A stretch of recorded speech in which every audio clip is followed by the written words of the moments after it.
don't believe any of these genres are dead. Yeah. It breaks my heart though when artists who are in those go, yeah, but now, we're not getting booked. I'm like, but when you were getting booked, no one was complaining. They were all feasting. You were fisting. And also the problem is this, that people need to come out of this mentality of like, I think I'm hot now, so I must have everything. Sorry.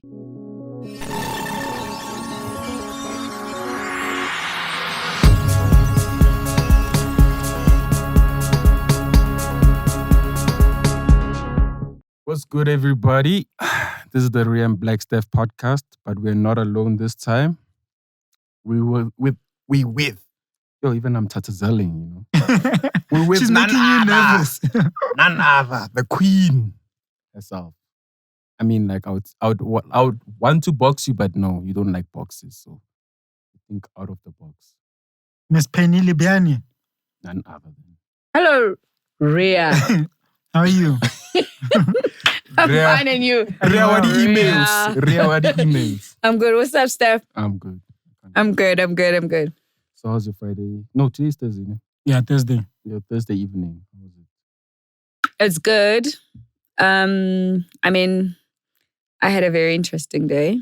You want to talk about it? This was what's gonna sort of like be part of ending my day. It's one of my closest friends' birthday. And then I also lost like someone that I, sort of like someone I looked up to, someone I got to work with, Professor Khanyi Mbau.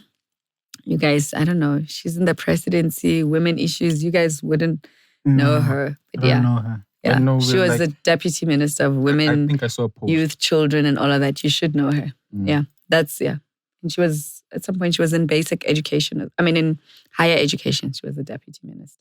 I'm sorry for the loss. And Yeah. RIP to her. Does that affect your mood for the podcast, or would you just be?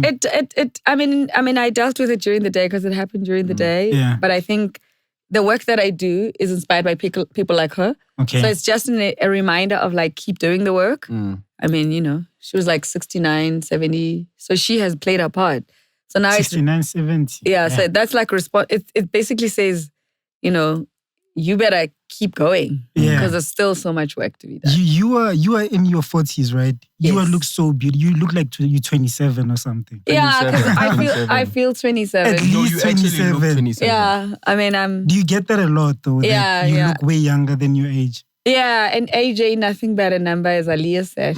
That's true. No, it's a proof. It's a testimony right now. We'll Yeah, look at the so I'm not- testimony. How do you feel about being called a MILF though? It's well, when I'm Maria. They You're don't say that in to your my 40s, face. They don't right? say that to my face. They say it behind my back No. or on social media. I mean, I'm just really, like, how the word in jail, like, how does it make you feel? it's all right. I mean, none of my son's friends will talk to me like that. My son is 17, so I know 17. anybody who speaks like that is probably like my brother's age mates. Like, How old is your brother? he's 29, so I raised him so like when my... I crash my man, No, my brother's... Grootman, 29. Yes, Yeah, It's a so Grootman the- to us because we like. Grootman, 29. He's 20. No, guys, Grootman is anyone over 45. You guys are just giving people credit for nothing. 45, I know. Yeah, You can Grootman be afterwards. Grootman in your 30s though. Oh, hell no. What You makes can't. you a Groot in 30? You're still in youth, even according to government rules. No. Yeah, 35. Yes, You it have ends to- at yeah, 35. There's no way yeah. you're a Grootman at 35. Guys, stop making people who are young old. So, Yeah, you're no. saying, so you're saying that like when you're younger than 30, you are extremely young. You're a child. You think so? Yes, you still haven't even fully understood what adulting is and tax, and half of you put yourself under so much pressure. Would you go for like a younger guy though, a child in his 20s, like a No. Ben 10 or something? No, I wouldn't. You don't do Ben 10? No, not really. All I'm hearing is rare fucking application. No, I'm not. Look, Are you open? You know, Like, would you not go to like a young guy which is 23 sitting next to you? No. You see, that's all No, I heard. I'm not- 23 is a I'm just asking child. for the people watching, not for myself. You know, It's a lot. I mean, what? Look, I have 29-year-olds ask me out. yeah. 30-year-olds ask me out. It's a lot. I mean, like... And what do you turn them down? What do you do? Do you go on the date? Obviously, I turn them down nicely. Some of them don't even go on dates. They just like... I mean, it's a... So you want to stay single? Like you're not really looking But I'm meet not looking anybody. for 30-year-olds, even if I don't want to. So you want time to come, like those 45 guys- years. Your people, I'm very mature. I need to be dealing with. I don't want. 100-year-old. You need white I don't hair. want to be. 100-year-old. I don't want to be re-educating you about life's basics. Like, I mean, really, that's just too much work. I have no. Look, I don't say people shouldn't date like younger people or whatever.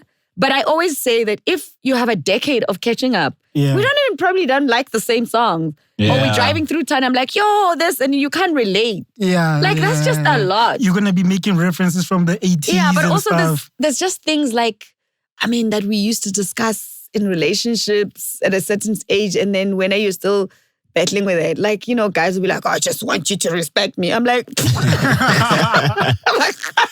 I'm like, dude, you're like 25. Yeah. Like, are you respecting yourself first? Do you know what I mean? I don't want to be going through that. Sure. But at the same time, you know, I mean, you know, some old guys say, oh my God, you know, I can't keep up with you because, you know, these young guys are going to want you. I'm like, yo, you better step up. You better man up. So it's not my fault, you know. So if you're a little bit older, I'll definitely keep you younger because I'm that kind of girl. I don't want anybody who's going to age me. And also, I don't want to be chasing a baby. My son is 16. Do you understand what I'm saying? My brother is 29, whom I raised. So anything below 30, I mean, it's a lot of work. It's not about money and the fact that, you know, younger guys tend to be more even broke. if they have money, they're young. I mean, still, even if there was like a super successful there's like a 25-year-old. There's some maturity issues. I mean, yeah, that's true though. Especially from a South African context. Exposure. Ish. I mean, it might be different. Like, and I love you, South African people, youth and everything. But exposure is very important because then there's just a way that you talk, you carry yourself, your sense of understanding things. Like, I mean, already 20 years ago, a guy would not be impressing me with taking me to the Dam in July because that's what I did for work. Cape Town or London. So what would impress you at that Mauritius. time? It sounds like a Mauritius like, Tanzania. I you need to be Bali. You need to show up. I've taken myself to Bali. It's like it's not the what would material impress stuff. you? Or Like don't work Wait, on the about Bali, were you the South Africans that broke that swing? Yeah, no, we didn't break the swing. But we were the ones the group of girls who went and everybody was like, we're the man, and it was just girls. And then obviously the swing was part of that whole thing. But we didn't. I know Fister said that, you know, some of the people broke the swings, but it wasn't really us. It wasn't you guys. No, but we really did break the internet when we went. So what's the do's and don'ts? In Bali? No, with dating. Do's and don'ts. With me or generally? No, with you. We don't want to know generally. Generally, we don't care. Are we here to talk about my dating life? We started there already. We started, we're already guys, there, you know. You just have to be yourself. And you know, I'm very like knowledgeable. I'm very articulate. You've seen it all. Well, not really. I've lived life. I read a lot.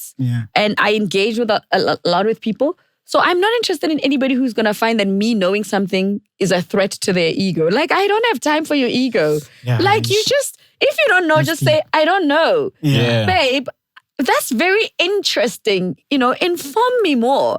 Because I'm not telling you to boast. I'm telling you that, babe, you should know this. Or, babe, this is what I know. Definitely. And don't be like, oh, yeah, now you know. Or you're coming with that women's rights shit. You need to know. Yeah, you need to know what women are trying to articulate and have access to just as a human being, because you live with women in the world as a human being. Do you know what I mean? And some of these things that they're actually standing up for, speaking out on, they actually benefit you. I mean, do you want to walk around like concerned about your ego all the time? That's too much work. But somehow guys manage to live like that. I mean, we just based off our egos. It's just like our existence, basically. Yeah, you know? so that means that's the work that you guys need to do on yourself, that everything mustn't be based about ego. You have feelings, you know, you can be nurturing, you can be kind. You can't just be bullied. So you want a guy toxic and in all touch with his feminine side. In touch with his emotions, feminine and masculine. I'm in touch with my masculine side as well. You know, I'm the girl that guys say to, why do you drive at night at 12 midnight? Because I can handle it. Okay. And then, you know, that has nothing to do with my femininity. It just means that I know I live in a masculine world. So if I'm going to be driving at night, it means I can be able to when the cop stops me, I'll be able to speak. So I can't be going, oh, I'm a female, I mustn't drive at night. I mean, really, what? I mean, what else would you say that you do that's more on the masculine side? Besides driving out at night, and what else? Like, just give me another example. I would love to hear this. Shell us. Really? And I shella. Do you slide She in didn't DMs? deny it. Do you slide in DMs? No, I don't slide into DMs. You don't do No, that, I don't do that. And But you Do get you what you respond? want. Do you respond I to go DMs? for. I mean, I don't think going for what you want should be a man thing. I think it's a human thing. I think people should go for what they want. You know, I mean, I don't, and that doesn't speak to me going for what I want, meaning I go for men. Like, no, I go for the career I want. I believe in myself. Yeah. I stand up for myself. And I believe that people should respect me. And you know, I believe that respect is earned, not given. Yeah. That's what's different with guys. Guys think that people should just generally respect them. I believe that you should, anybody, you know, Earn your you should respect. earn your respect. And I believe I'm an equal, to my male counterparts. Yeah. So, I mean, for me, it's not even that. What makes, I don't believe in this thing that guys should do this and women shouldn't do that. Because those are the things that have held us back. You know, those are the things that have made us not to progress as people. And that's why I do the work that I do. And that's why I'm the person I am. Yeah. Okay, I would like to get into your story, like from your childhood days. That's a long story. I like, guess. You know, Like what? if you can break it up, because for some people, like, they would know your face, but they don't know your story, you know. Or my voice, or they know my voice. Mm. Oh, okay. Yeah, okay. Okay, what do you want to know? Where do you want to start? From your childhood. Childhood. Okay, I was born in Bushbuck Ridge. Bushbuck Ridge. Yeah. Isn't that where that rosemary Yes, grows? that's where the woman is. I am so annoyed. How do you feel about that woman? I Do am you think, annoyed by her because you obviously know, the former, She's the a former Sanya, cop. so she's putting my Bushbuck Ridge on the map for the wrong reasons. And then I've worked my entire life to put Bushbuck Ridge on the map, for the right reasons. Not just me. Katla Mashiro is from Bushbuck Ridge. Nicolette Mashile is from Bushbuck Ridge. Okay. Daphne Mashile Nkosi is from Bushbuck Ridge. Daphne Mashile Nkosi is from Bushbuck Ridge. Calvo, what's Calvo's last name? The big boss at DSTV is from Bushbuck Ridge. There's so many I can people. imagine Steven Gobain. There's a lot of people. So they're not just killing their Yeah, family it's not members just, and stuff. you know what I mean? That story, and gosh, that woman is just doing the most. But anyway, I was born there in Bushbuck Ridge in Mapulaning. The Mapulana people are a clan. You know Mapula, the song? Mapulana, not Mapula. Oh, I thought they made a song about your No, clan. No, not my clan. Mapulana. They are part of what you'd call the Pedi people, even though, you know, that's a whole other conversation. But because of like, you know, demarcation and groupings of people. So in the different cultures, there's clans. So in the Pedis, there's Mapulana amongst them, Batlokwa. Those are different clans, Balobedu and all of that. So it's just that. In the Xhosas, they have like Omampondoms and all of that, like Amapatla. Okay. You know, so that's what it is. So at school, I studied Sepedi, which is Northern Sotho. Yeah. But my clan have their own language, their own dialect called Sipulana. Rabulabula, Reapeta-peta, It's mixed together. Reamakelela. Yeah. What's the one where they whistle when they're talking? No, they don't whistle. Yeah. Tonga, they whistle. When I went to Bushbuck Ridge, when people were speaking, I had like people whistling. Is that how beautiful it was? Yeah, I was just like, what's going on? I was just like, yo. So that's what they speak Tonga. So there in the old government, there was Lebyane and Gazankulu. So in the Gazankulu side was the Tonga speaking people. And then the Mapulana, obviously they are part of the Pedi people. And then there were some Swatis.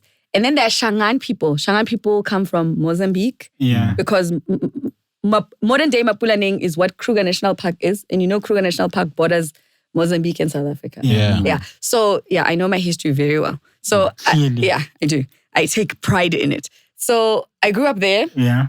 until I was 13. Came to Soweto to go to high school. But in between, I mean, I used to visit. My parents were in Diepkloof at some point. They were in Katlehong at some point, Nawani. So who are you staying with in So I stayed with my aunt who was a teacher when I started school. Then I stayed with my maternal grandmother. And then I stayed with my paternal grandmother. Then I stayed with an uncle and the wife. I think my mom was trying us to like connect with all family members? So by the time she came she fetched us to come live with her, which is when I turned 13. I feel like that's the common story for a like, lot of the average black kid in Soweto. You know, they came from like the villages and stuff. Yeah, so that's my story. So I came to live in Soweto to go to high school. Yeah. I went to high school in Soweto at Thabethe High School in Klipspruit. So I used to walk from Zone 4, where we first stayed, to... You know why I'm smiling? What? Because like every single person that's over 40, they're always like, I used to walk barefoot from... I used to walk 16 kilometers. Do you know that you're complaining about... Yeah, you guys complain about... My children can't even walk to the local garage. They're just like, Mommy, can you drop me off there, please? Ubers and stuff. I mean, can you Uber me? I'm just thinking... You can just walk. So anyway, that's where I went to high school in Soweto. And yeah, until matric. Then in my matric year or so, that's when I ventured into radio. So at 18 years old? No, I went to school a year earlier. So I was 17. So I was, I hadn't turned 17. I was, and I'm born in December, so that makes it even worse. So I was just about a 10, 17 or something. So 18. Because my aunt was a teacher. So I was taken to school, they say, a year before the qualifying age. Now kids qualify at 7. So at that time they qualified at 6. So I think I was 5 turning 6 when I started. Would you say that's the reason why you're very mature than your age? Yeah, like and you had also to always adjust. Yeah, I always had to adjust, and I was always like dealing with older people. Like now, I just love it because like you guys think like I'm the oldest, but like a lot of older people like my age, they wouldn't like even want to have conversations with you. And you guys wouldn't even hang out with them because you're just like, oh, they're so boring. Yeah, you're super down to I'm earth. super. I'm you're cool as hell. So that's why I'm like, Ben Times, you should look into that. You'll get along, you know?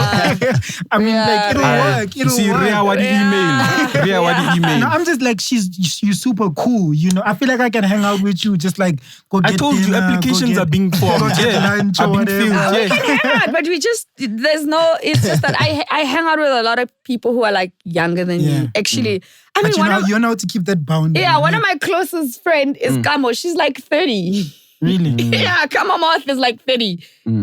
So when she's me, she tells everyone, I'm 40. She's the 29-year-old. And people believe it. They believe it. But it's those kind of things. Yeah. But I mean, also I started doing a lot of things when I was very young. So I understand what it's like to be young and you're trying out stuff and no one is receptive to you. So I take pride in being receptive to what young people are constantly trying to do.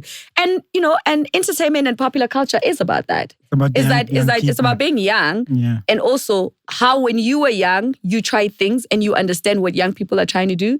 But it's like, how do you always leave the door and room open for new energy, which is youthfulness. And that's like a state of mind. But that would has you say nothing to that do with age. some people in the entertainment industry, they are still holding on to their positions, even though they know that a younger kid would like flourish better at that particular position? I don't even know if it's about the position because I don't believe in that. Yeah. I think people are holding on to like, ooh, I'm the shit, But, because you sit on a particular platform doesn't mean that you still are. But also even worse when you have this mindset that anybody that comes that does something that's different from you is a threat.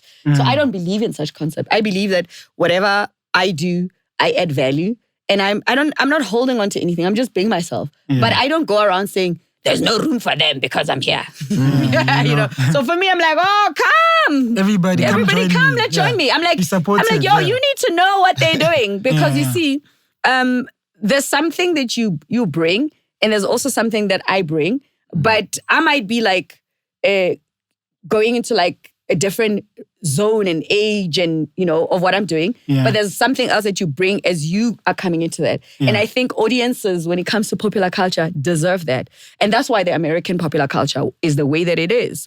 And like there are now fresh ideas. There's fresh ideas, it stays creative. But you also see people who've been doing it for as long as they have. They still with it. I mean, guys, you all talk about Jay-Z. Jay-Z's like 51. Dude, he runs the thing. Yeah. You know what I mean? Sure. But outside of that, Clive Davis, they've made the biggest stars. Sure. But Tina Turner can still fill up shows. Definitely. Do you know what I'm saying? Yeah. One of the most iconic people we were celebrating in broadcasting was Larry King.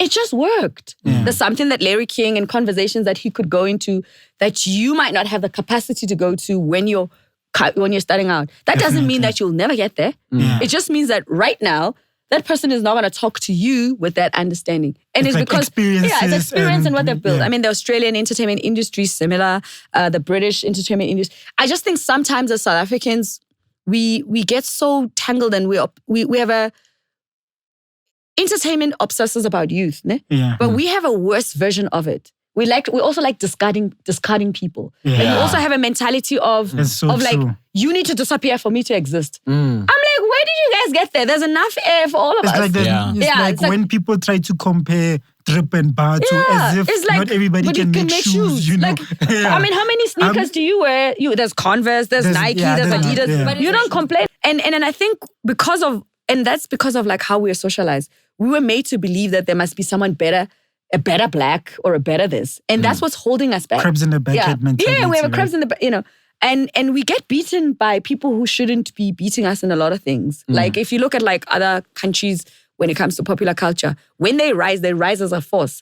Do you know, you want to be the only one and everyone must worship you. And if they're not worshiping you, you know, they're in your way, and then they must, you know, it's like, really? Yeah. Like how many Nigerian artists blew up at the same time?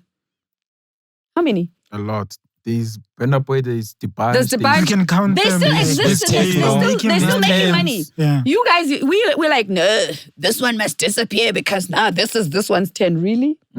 Did you disappear when your mother gave birth to other children? Or you all became a family? We became a family. Do you understand what I'm saying? I don't understand this mentality that now somebody else must die. I feel like that's how it is in the podcasting space too. Everybody's just like, no, it's McG's game. No, but McG's game. But what people don't realize is that there's no game if he's alone. Yeah, you need more people to make a team. There's no game if you're alone. That's so true. Phrases. Yeah, there's no game. There's no game when you're alone. Yeah. There's no industry. It's an industry. You can't be an industry alone. Sure. I mean, you know, we're obsessed about like, oh, Penny's been carrying the industry. It's breaking her back. Really? My For crying out man. loud. What we need to look at is like, I can see it. I just how many pennies have come after the fact? Do you know what I mean? Yeah. You might start the game, but do you have enough influence to see more versions of yourself after the fact? Do you know what I mean? Sure. Yeah. And if you just want to hold on to it, I mean, like, I don't know, maybe it's because, Shana, I was there when a lot of things were not believed in, and I've seen them like become. So nothing moves me. Yeah. And especially the ones who think, now that I'm here, everyone must disappear. I'm like, okay, you just bought yourself a short version of your stay. Yeah. Do you know what I mean? Yeah. I wanted to ask you about what's been trending this week, the whole Tshepi Vundla, Sabawele. You know, she was telling women just like, yo, guys, please stop Sabawele, where are your parents? And there was a whole outrage. How do you feel? Where do you stand? When they start taking out 2013 tweets, it's late. Yeah. But she apologized. I saw her apology. No, but where do you stand in terms of okay, this Sabawele culture. Do you think the Sabawele culture? Like, a guy must do this. Somebody must do this. They should go to their parents, or the guy must provide? I think people must just do things for themselves, yo. So to each his own, yeah? Yeah, no. They cannot do for me. But at the same time, I'm mature enough to understand that there are people who have capacity to do for me more than I can do for myself. But my life is not dependent on what they can do. Yeah. I don't know if that makes sense. No, it does. Yeah. But also, I understand my privilege. I think, we should all understand our privilege. That's my position. Somebody else is in a different position. I just don't think people should be dictating to anyone. Yeah. But I mean, in that context, I saw the video that was posted and some tweets. I didn't really follow it through. I didn't even comment. I just saw her apology, and maybe it's because I know Tshepi, I know her personally, and I know JR, and I know her family. She comes from one of the most iconic families in our country that generations, literally. Well, her dad is in advertising. One of the pioneers of the advertising industry. Yeah. I mean, I don't know. I'm a mother to like a 16-year-old boy and a 12-year-old boy who might not be exposed to certain things. And sometimes, they just say what they think. And so she was speaking from a point of privilege, no? Well... But also the reaction other girls can't ask their parents. Yeah, I think that's why everybody reacted, because they know her parents. I don't think if people didn't know her parents, they would have cared. If people didn't know that she was rich. I don't think if people didn't know who her parents were, they wouldn't have reacted there. So that's why for me, I was like, she means no harm. She just means that If I can't do it for myself, my parents can. And it's okay It for was a a child flex, to feel like that. Yeah. No, I don't even think it was a flex. I definitely think it was a flex. Nah, I don't know. I don't think so. I just think it's I think if my son said, my mom, my mom is Penny, man. Yeah. It's a fact. It's a fact. It's a fact. It is. Do you know what I mean? And So you don't suffer well. No? When you suffer well, do you look for SBWL 500,000, you know those notifications. Do you expect it from people that you might be dating, or you don't do that at all? You SBWL You don't e-wallets. participate in that. E-wallets. So you're not an ad hoc hub. SBWL data. no, I don't. E-wallets. No, but I told you that. Banking I told you notification. that 20 years ago, I was going to the Durban July because of work. I didn't have no guy could make me SBWL that. Grammys, shucks, every award you can think of. I don't like labels. I'm not obsessed with like all these designer labels, but I will support any local designer. So I can wear any local designer because I believe in, their economic Support rotation. local, so I'm yeah. not going to be going on about, somebody's got this hot Louis Vuitton bag and I'm losing my mind. I don't give a foot about that. That stuff doesn't move me.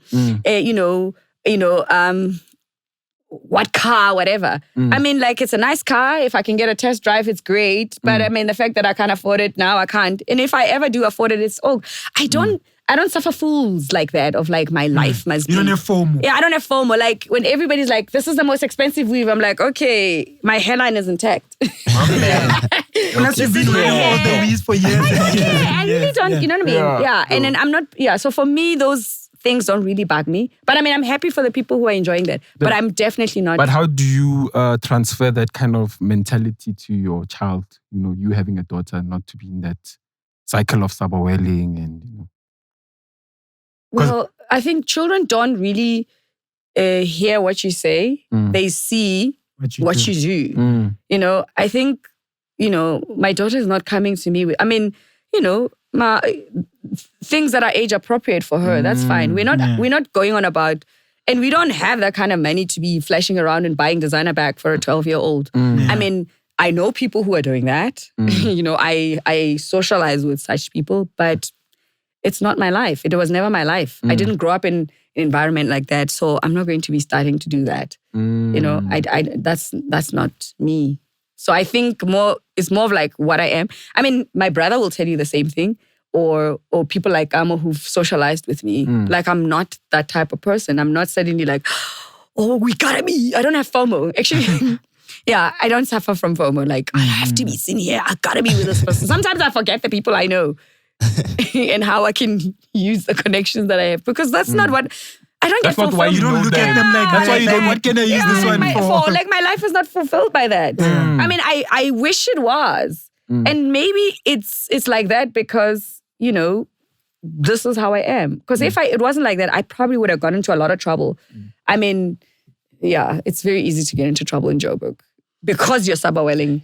I mean, have you gotten into trouble? Can you give us... No, Rhea.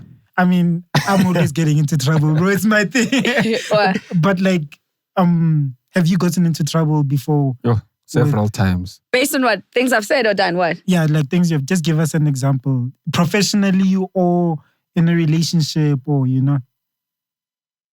Not that I know of. So would you say that you were like a good, I don't want to say good girl. No, but then like even getting into trouble doesn't mean if you're good or bad. You could get in trouble for doing something good. Yeah, maybe you just know how to maneuver. Alright. Okay, that makes sense. Look, I'm not a...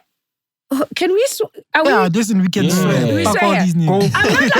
I'm not like a shit stirrer, but I'm a truth teller. But I'm not going around attacking people. I will say things in context, but I also understand the basics of like media law. I didn't know the basics. I know the basics. I still don't know them, by the way. Look, the basics of media, I've worked on radio, television, and in print. The basics of radio is that you can talk about someone without talking about them. You can talk about them without mentioning them. How do you do that? How do you like do that? that guy, I mean, really, the one that's on the podcast. How many podcasts are there? You see, even when we talk about Exactly. McG, one person tweeted saying, to go to that podcast, you have to know yourself. Yeah. Which podcast is that? Listen, Penny has been in this thing for 20 years, dog. Exactly. So I like, didn't expect you to know that. You know what I mean? But like, that's why the basic like media 101, media training, it's just basic. And it's also understanding basic like law, basic, how the law navigates. And I've got those. I've obviously over time, but I started on community radio, And then I went to like the biggest commercial station, and those were and I used to write. I used to write like a social entertainment column. So some people will get fascinated by, I wrote that Rhea wore a hot black jacket with, Thank you. What are these things? Rockstar. Yeah. With print. With rockstar prints. Then there's people who will be like, oh, that beauty queen. Goodness me. And there might have been 3 of them in the room. I mean, really, this beauty queen obsession with big hair, it's not a parade. Okay. I see. They'll have to go read between the line who it is. Yeah. You're not giving it away. I'm not giving it away. And I learned that from like reading Gwen Gill, and then there was some American writer that I used to follow. Because that's the other thing. And also the other thing that we can write tongue-in-cheek in South Africa. Tongue-in-cheek is, you can write, right? But in South Africa, people have a tendency of attacking and degrading people. Yeah. Like, where's your creative writing? Don't like attack people because you have a platform and an opportunity to write. So, I mean, I don't know. You guys are in the podcast world. You do we attack people? I didn't say that. We grow people. We just do the thing. You just do what you do. Creative criticism. Uncensored. It's a different world. Yeah. But I think I'm already censored, but I can still do tongue-in-cheek. And that's why I'm the broadcaster that I have been. That I can be spicy. But you can't come to me and say, I said this about you. Because I didn't say anything about you. Because once you say, people tend to come to me and say, you said this about me. I'm like, did I mention your name? As long as the name wasn't mentioned. So you should have said, told us. Yeah. Say, told us. Yeah. You have no grounds. I think that's what you got to understand. And then obviously, there are those shock jocks on radio who used to push the envelope and do that. But I like factual stuff. I like to bring the facts. I can make the facts funny, but I just want to stick to the facts. I wanted to ask you. I just wanted, because you mentioned the community. We'll go there. Community radio station. Which one did you work at, and how did you get there?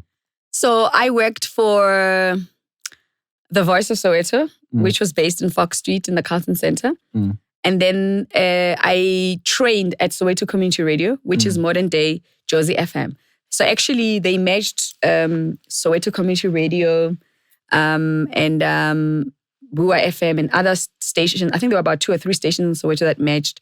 So they all became Jozi FM. And then Voice of Soweto shut down just a year before YFM got their license, because we were actually applying for the same license as YFM. And we were going to work with Richard Branson. He was going to be our financial backer. And then what happened? Well, YFM had political connection and we didn't. So why didn't you go to YFM? Just like everyone else? Because all of your peers were just going YFM route. Well, darling, I had bigger plans. Oh, Metro FM. I had bigger plans, bigger vision. And not everybody who was at Y came from Voice. Some of the people who were on Y didn't make it to Voice because there was just so much talent. And, so I was on Voice. And then when everybody went to Y or went to others went to Highveld. Others went to news reading and whatever. I mean, we were like a university training ground. So I wanted to go to Metro FM, and that's where I went. So what's your relationship with Ntiki Mazwai? My relationship with Ntiki Mazwai is that we are sisters from Pimville. Okay. You don't mess with Pimville sisters. Especially on Twitter. It's the home of Azania Masaka. It's the home of Bonnie Mbuli. All the queens. It's the home of Thandiso Mazwai. God damn. It's the home of Sipho Hot Sticks Mabuse. Okay. It's the home of Glenn Lewis. Whoa. It's the home of Sticks Marewa. It's the home of the stars. It's the home of Titimba. Legends. You know what I mean? Like, who am I forgetting? The soccer boys. I'm forgetting a lot. It's the home of Vuyambuli. Okay. Like, you better recognize.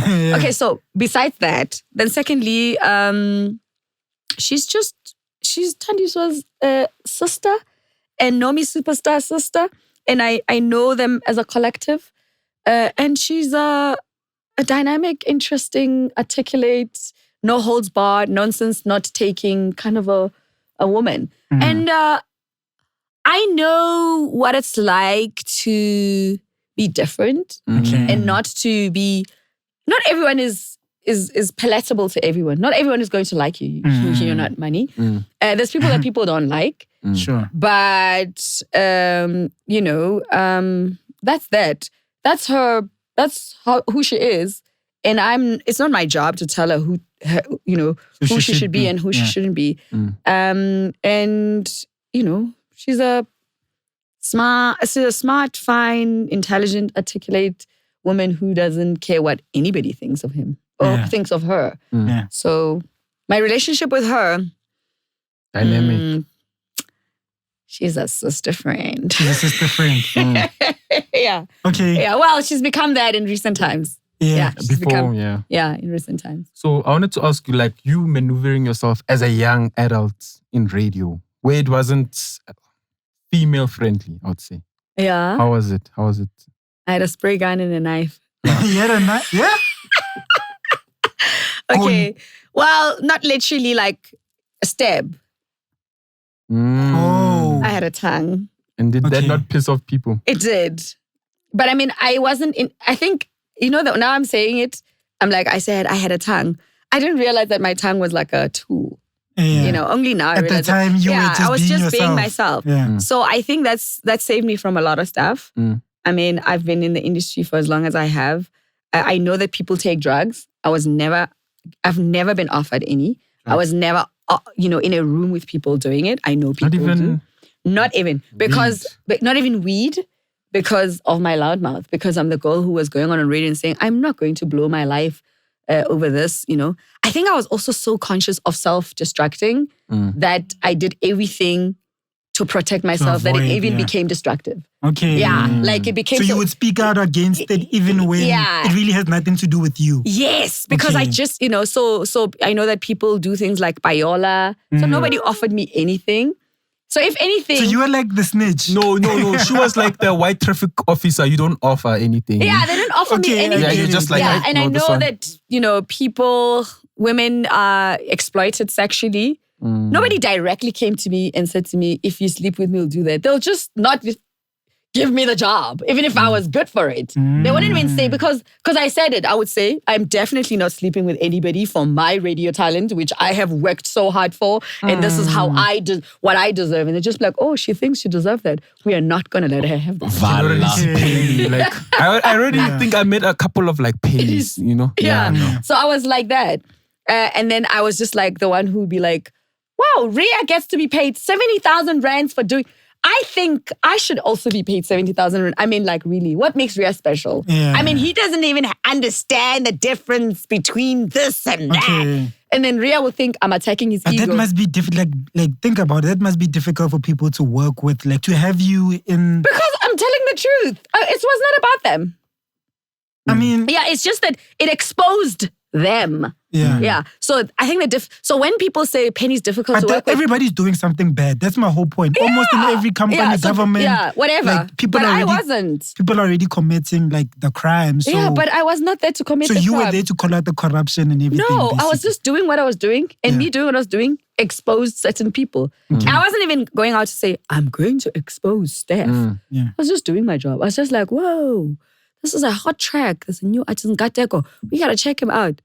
Meanwhile, Steph is collecting money to put Nkateko plug on. Me, I'm just saying Nkateko is dope. Because that's what the platform is. You know what I'm saying? So I wasn't even deliberately trying to sabotage his business. I was just being just me. Happens to fall I was on just you. saying Nkateko is awesome. We need to put them on because and he is, I need contact. And he is, by the way. Definitely. So, but only after the fact I realized, by me putting on Nkateko actually was sabotaging Steph's the coins. That's why Steph had a problem with me. Yeah. But I didn't do anything to him. That wasn't your intention. It wasn't my intention. My intention has always been to plug the next person. Definitely. So then when I realized that, I freaked out. I got terrified. I realized, my God, I was walking like in a minefield. You know when you're stepping on every bomb and you don't know. You're not realizing. You know, and then that stuff freaked me out because I realized, oh my God, I could have gotten hurt. I could have been killed. Things could have happened to me. I wasn't even aware of what I was doing. You're I was just being yourself. I was just being me. You know what I mean? Yeah. Plugging Kateko, plugging this one, say, go sure, come on. Meanwhile, people are doing other shenanigans here, you know, and then me, I'm just like, okay. And then considering your legal battles, how did you feel when Fresh was fired from 947?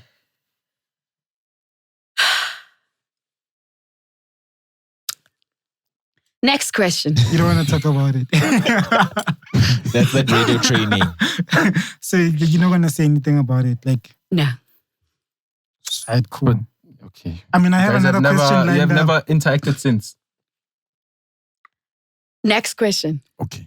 Let's I wanted to ask about, how do you feel about Khanyi Mbau leaving her man in Dubai and then coming back?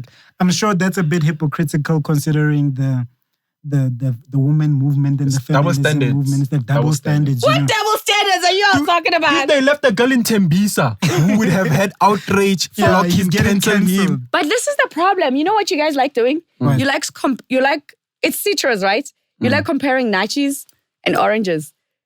They're all in the citrus It's the same family, thing. but it's not necessarily the same thing. Oh, okay. It Do you kind of understand is what I'm the saying? same No, thing, it's not. though. I mean, A nachi and an orange are not the same thing. But- They're both no, but orange what I'm and saying color. is the Khanyi situation. leaving- No. The situation Okay, so can be compared. what did Khanyi do? If she left for her safety, what is wrong with that? What did Was she it do? for her safety? I don't though? know. I have not interviewed her. She hasn't given details. Okay, then Mara, how do you afterwards- feel about her making an Amapiano song out of Afterwards. it, jumping on DJ decks and like rapping She into Dubai? So, you know, Kumangati Abuya. so one of the things that people also struggle with when it comes to women's rights and gender equality is people think that there's a one size fits all and that we must tell people what to do. Everybody has autonomy Okay. and every woman has agency. So it's like I might feel that going to Dubai with some man and leaving him there, personally as Penny, it's something that I would not do. That doesn't mean that it's my right to say to the next woman, She shouldn't that's do that. against yeah. women's rights. Yeah. Oh, hell to the no. That's her. I can't take away her agency. The same thing if something happened to her in Dubai and she doesn't want to talk Yeah. about it. I can't come out and say, that's what happened to Dubai. In Dubai, this was so violent and whatever. No. So the only thing I was concerned about in that matter is that The is she safety. okay? She's She's safe. safe, I didn't she's care okay. about anything else, whether she dances on top of the Carlton Center or I really don't care. But the bottom line is she safe? That's safe, it. yeah. See, women's rights. But then how does it look to younger girls that are looking up to Khanyi Mbau? She's a mother and like, you know, just like basically how does it feel like to younger girls, to kids? Well, as their mothers and those girls, Kanye's not their mother. Is it a good look? Good. What do you mean? Or is it a good bad look? Bad look, good look. It's not. You see, now we're trying to attach. It's there for the public to dissect, Yeah, right? but we can't attach that responsibility to Kanye. It's not our job. Whatever we try to make it stick, it's not going to stick. And Kanye has never came out and say, I'm your role model for your children. Why do you guys keep wanting to make her be that? You know, if maybe as Penny who's come out and said, I'm a role model to your girls. If I did that, then you can ask me that. Yeah. But stop sticking things to people who have never made promises to you. She didn't make you that I promise. get it. Hey, She we love didn't. that one. You We like love that it. one. Yeah, She we never do. made you that promise. Yeah. I've known Kanye for the last 15, 20 years. She's never said to you guys, oh, Follow me. follow me. I'm the role model. Yeah, but if you came to me, we can have a different conversation. You know? But you can't go to Kanye. If you heard that I went to Dubai and I'm dancing on top of the table, I did that. Then you'd be like, ha. Yeah. You can That's cross-question me. unacceptable, yeah. You can't do that to Kanye. She didn't make you such She's promises. always been like the She's slay always queen. been herself. Yeah. No, I don't do labels. You can do the label. You She's always been herself and she's told you, I am not this. I am not saying this. That's her. You can't even come to her and say, but you're a mother. That's her child. She that's how she's raising her child. The same way nobody will come to my house and tell me how to raise it. to raise Yeah. my kid. Do you understand what I'm saying? Yeah. Unless if I'm violating my child in public, then you can call the police on me or the social workers and whatever. But this thing of South Africans people who've never made you, I have a problem with people who say things and do the opposite. Okay. People who never, Hypocritical. She's people- always lived that lifestyle, basically. That's her. Yeah. I also have a problem with people who say, I'm an ally for GBV, blah, blah, blah. And then you do things that are the opposite. And I'm like, dude, if you're an ally for GBV, these are the basics of what GBV is about. You need to be informed about that. You need to know this is where your alliance enters and this is where your powers come in. And these are your responsibilities. Yeah. Don't come here and say you're an ally. Talk is cheap. I don't, Definitely. that for me is not. So how does it feel to be, can I say a feminist? First, Yeah, you can say that actually. how does Yeah. your role or your movement in terms of the feminist movement work in the media industry? Because there's a lot that happens to women, and which are stuff that are things that should be addressed. Yeah. And how do you? It's like a daily battle. And how does it work? And how do you win each battle every time? Because it's So I used to struggle with being called a feminist because of the misunderstanding and the Negative misconception connotation. and connotation that came with it. And I did for the longest time. And I also used to think, feminism is like this big, academic concept that, you need sociology degrees to be able to explain. And then I simplified it for myself and I took it to a level of like, it's about humanity. It's just that I have a lived experience as a woman or a female. And then we live in a world that is already unequal. But, systems like patriarchy just entrenches the inequality. Using the financial system, using religion. And then once I broke it down to all of those things, just like, we understand that, racism is the mistreatment of Black people and based on their race is the same thing that it's the marginalization and mistreatment of women and actually left out of opportunities just because they're female. And some of those things are not even in their control. And it's also like about managing and controlling them, that they can only go to this certain level, they can only rise this far. And then the woman's job is to be at the side of a man. Yeah, and also there's just things like that, that men don't take into account, that they're physiological. Like there's nothing we can do about a woman who has period pains for 3 days. That's how her body reacts. If you had a toothache for 3 days, are you going to come to work? You're also going to be cranky. No, definitely not. You're not. Yeah. But it's, you know what I mean? It's when I get sick, I can't you function. can't function at all. Yeah. So now there's women who can't function when they get their periods. And it doesn't mean that they're weak or they're lazy or whatever. That's how their system. Now they have no control of that. That's how they were made. Yeah. It's biology. Yeah. So now you're gonna punish them for that, and it happens to kids in high school. Do you think that there's a place where feminism and masculinity can exist together? But here's the thing: masculinity and femininity exist together. Feminism has gotten, as a female, I have a masculine side and a feminine side. Remember earlier on we spoke about this thing that I do that boys do? So we confuse that. We need to understand that you have a feminine side as much as you have a masculine side. So they need to gel together. Yeah, it's not like one brings femininity and one brings masculinity. But what we gotta understand is that the world has been so influenced by so much masculinity for generations, and the world hasn't become a better place. Okay, it became. But worse. you can argue that like the world was built by men. No, right? historically it was documented to make look like Yes. it. Yeah, the same It way was with white and black. documented that way. Bars. Yeah. It was documented that way. So what we're saying now, we're saying you need to go back and realize the contribution that women made for generations. But on top of that, you need to realize how we need to balance the system so that women can be bumped up to certain things. Yeah. But we are also saying to men, you need to tap out of being one-dimensional and just being about you, your masculinity, your physical power, and your ego. Your physical power. We've realized that your physical power hasn't served the world.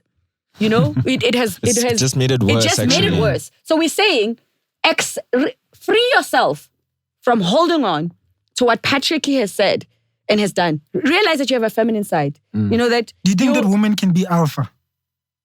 What? I think women They are. Penny's Yes. the alpha woman. Yes. But does it take away from you being able to meet a guy who will like allow you to play like both sides, you know? So you see, men need to understand that they have a feminine side, and they also need to understand that my femininity or my masculine side is not a threat to their masculinity. Yeah. But it kind of is. No! It kind of, you know, men want to be powerful. You know, they want to be... We're all powerful beings. That's what we're saying. That's what we're saying. We're saying the ability to be powerful is in all of us. It has nothing to do with your genitalia. Okay. That's what we're saying. Because that's what we're saying. And now we're actually entering a space where it's moving. It's even moving from just being feminine and female and male. Yeah. Because we're getting into a world that's non-binary. Because the war has been about women want this, you know, and there's men who are saying this is hectic. I don't want this. Yeah. You know, and they're not necessarily gay or trans or whatever. Because that's the other thing. What men do is once a man is saying, I don't want this evil way of being forceful and this and this and that, they're like, oh, you are a CC. Oh, yes, you see, they're labeling you. Do you understand what I'm saying? Sure. They judge you. Or if you love cooking, that's a woman's thing. Hey, we all eat the food. Do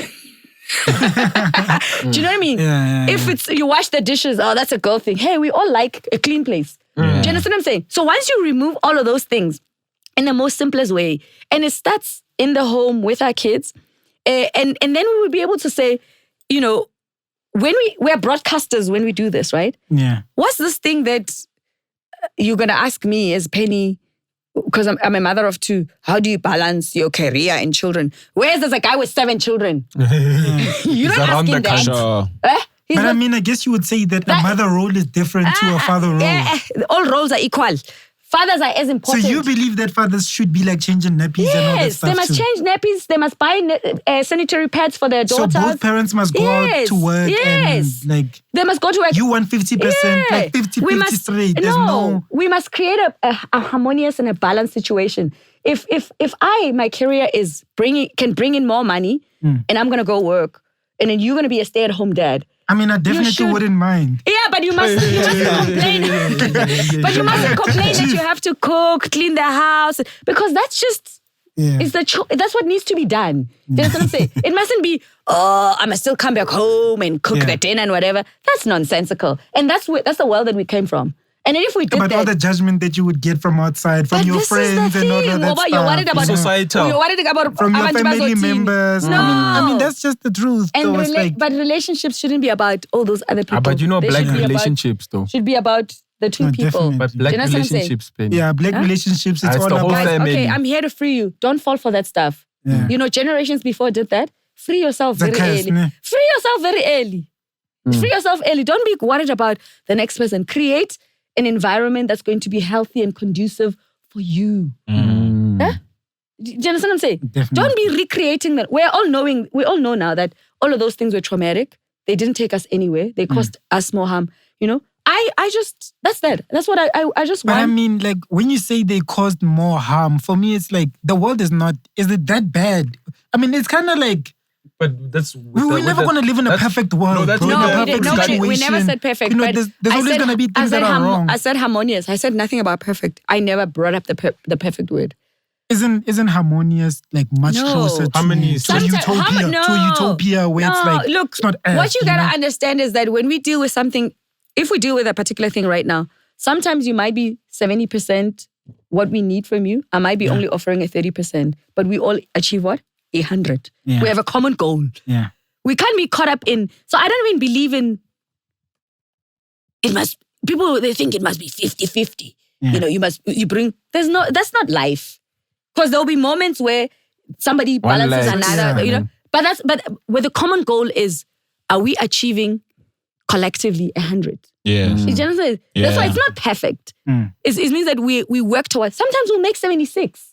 But we both know that we had a common goal, we wanted to achieve 100. but we didn't. But we both showed up to get to where we are. Yeah. So there's no feeling of like, you sat there and you watched. You were like, wash the dishes, pick up the kids, clean the house, bring the money, don't complain. Oh, hell no, it's exhausting. And that's the stuff that ages people. Yeah. And ask No, Penny, because she Secrets to doesn't show. life, dog. Yeah. That's a gem. Do you right understand what I'm there. saying? And I mean, I think all of us want to be happy, enjoying ourselves, being So free. wait, are you saying the secret to clear skin is not doing house chores? No. No, I'm kidding. I'm joking. Okay, let me ask you about how does radio compiling Did I answer work? you about About- navigating and winning the wars? I don't think I did. Winning the what? The battles. So also, it's like once I stop looking at it as a battle, that's when, because when you're going to battle, it means that you must be armed all the time and ready to shoot and find targets. I'm just living my life, and then this is my space. I have my boundaries. And if somebody steps into my personal space, then I must address them on that matter and we leave it at that. And I speak my truth. I understand the holistic general view of where we'd like to go. And I speak to that constantly on daily basis. If anybody thinks I'm fighting with them, it means that there's something that they need to address themselves. It's not about me. Because me, I'm speaking positively for the things that I believe in. I am not fighting against anyone. If you see yourself as someone who's being fought with, now that's your baby that you must carry. Because I'm on cause. I'm building on generations of what women before me have done. And I'm doing this for myself and for future generations. So if you feel attacked, you are as you feel. You are as you think. I'm not responsible for you. I'm gonna put it here. Okay, cool. Yeah. I wanted to also ask, like, what's the male role in terms of the feminist movement? Because sometimes it's not so clear, question. Yeah, you don't know what to say. So- now they say don't get involved. Then others are saying this is what you No, do. help out. So I think it's understanding that most males were not interested in understanding what the issues So that's are. the first step. That's the first thing. Being interested. Yeah, being interested. Yeah. But also saying you don't know. Can I be, Being open to be being open to be educated. educated. Yeah. But also, that means you can also educate yourself. It doesn't mean that we're gonna now start teaching you this is what, So make an effort to understand, to learn. Because you don't do it for me. Do it for yourself. Do it for yourself Yeah. as well. And you gotta understand that, when something is a movement, it depends on your understanding where you catch it. There's people who their understanding of feminist movement starts from 5 years ago. There's others who start from 10 years ago. There's others who starts, far back. But you also gotta approach people with that understanding of like, where am I? Where would I like to go? People talk about, your grandmothers were not like this. My grandmother ran a little subsistence farming with a group of other women. They used to plow together. They used to share things together. They used to go sell at what you call Sasa collection now. You would go there and they would sell things and whatever. They made their own money. So you can't, I can't mock my grandmother and her generation. But at the same time, my grandmother was in a polygamous marriage. But do you know that when my grandfather was disrespectful to the homestead, both my grandmothers left? It's like they were teaming up on him. Because they understood that he's disrespecting us both. Okay. Do you understand what I'm saying? And you see, I see where you get it from. So somebody might have a different perspective about polygamy because they might have had a horrible experience. Yeah. But that does not cancel out my experience of both my grandmothers. And I will never say to them, all polygamous marriages were harmonious like my grandparents. No, because those were two different people, women who, and their common goal was that we're not going to live in a household with a man who's abusive. Do you understand what I'm saying? They focus on that. Yeah. And that's my understanding of when I approach matters. So, and then I realize I'm like, so technically My grandmother might have not called herself a GBV activist, but she stood up for things. She, Same qualities. Same qualities. She possessed The same values. Self-love. She loved herself.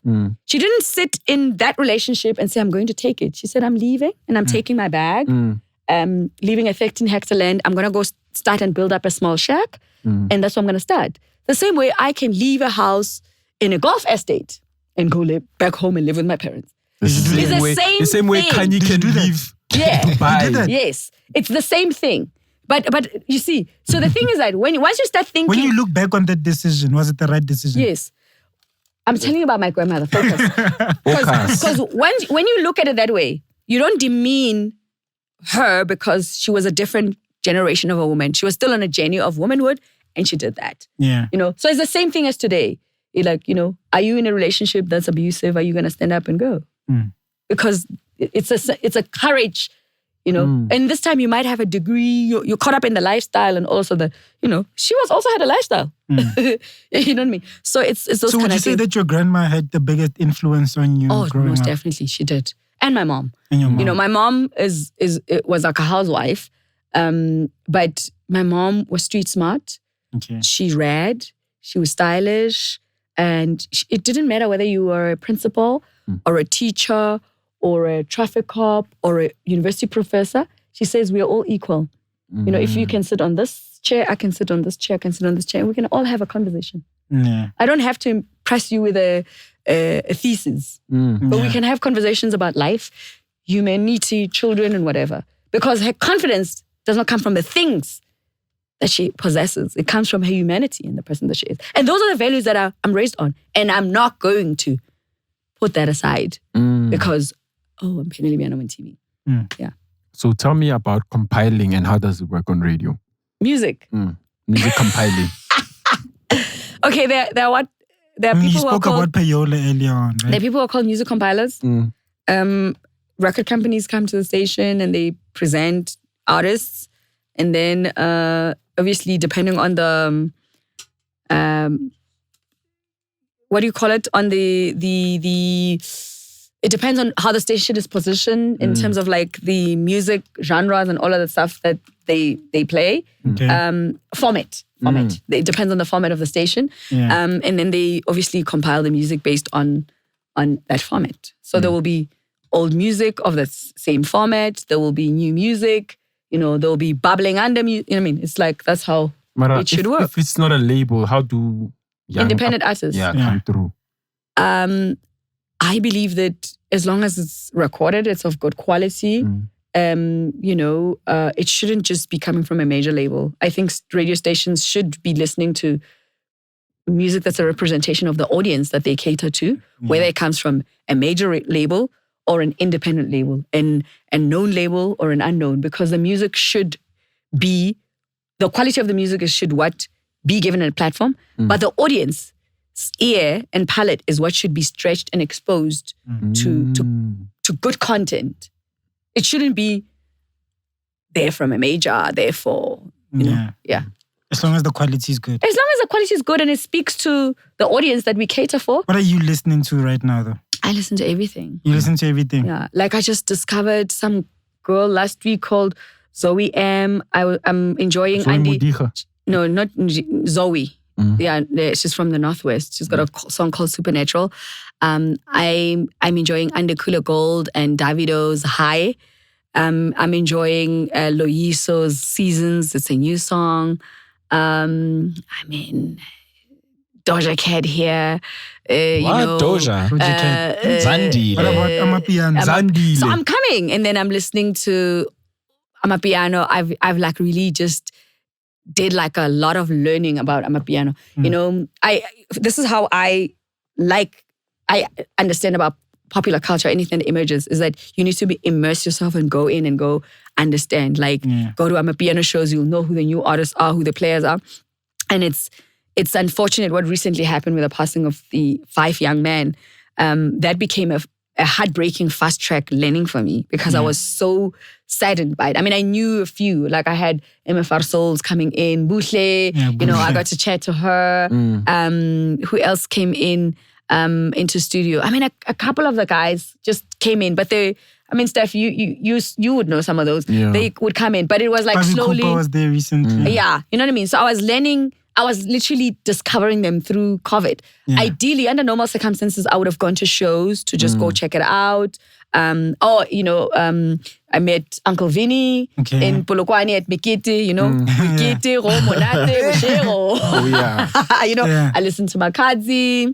I listen to everything. So you go out like that though, like shows and groove. I will wear my sneakers and just be there, listen, because I hate people on radio who talk about things that they've read about on social media. Yeah, but they're not in the lifestyle. They're not in the lifestyle, or they don't care to investigate and speak with context. Because I believe that once you speak on the mic, you must inform people who will never even be in there. You know what I mean? Because there's a mother who will never be in a club, but their child loves a club. You gotta make them realize that, look, people are not just there drinking, dancing on tables, naked. I mean, there is a section where they could be doing that. Yeah. But actually, other people are just there generally enjoying themselves and having a good time and not being harmful to anyone. And they get in their cars and they go home. Because I've been in a club. So it's not a strange world. When were you, what's the first time you've been in a club? The first time? How old were you? I must have been 18 at Lee Club. How was it? Was it a weird experience? Because mine was very weird. No, it was hip hop. There was nothing weird about it, dude. We were dancing there with the likes of Amwe and Selwyn.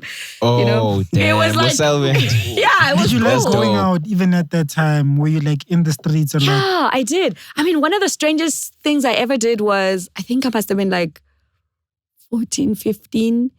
We came to the city center in Joburg. We all got into a kumbi to Mafikeng. Yeah. To Letlamoring Dam. Letlamoring Yes, Dam. Boom Shaka was performing. Tebe was. This is like when they were taking off. Yeah. A crowded crew, and we were like these kids from Greater Joburg going to Mafikeng for a gig, and it was fun. And then we were backstage. It was so cool. At 15? Yeah, we were like 15, 16. Who was your plug? You know, in Joburg, at the Carlton Center, everybody used to hang out there. So there would be kids from like all these fancy schools, Sacred Heart, Banato Park, Waverly Saint Girls. No, St. Stephen's was way too...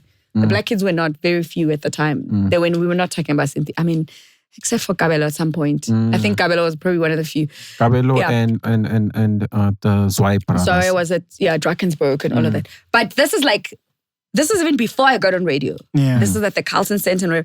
And then they'll be like, yo, Huiwa Mafikeng. Somebody had a connect to the Kalawa guys and whatever. And we just going all together. It's Otamayang, you know. And then we ended up in Mafikeng. Yeah. But again, and also I think, I was very sober in those kind of spaces. I was those girls who just That's what I was about to ask you. Yeah. Through all of this, you were sober.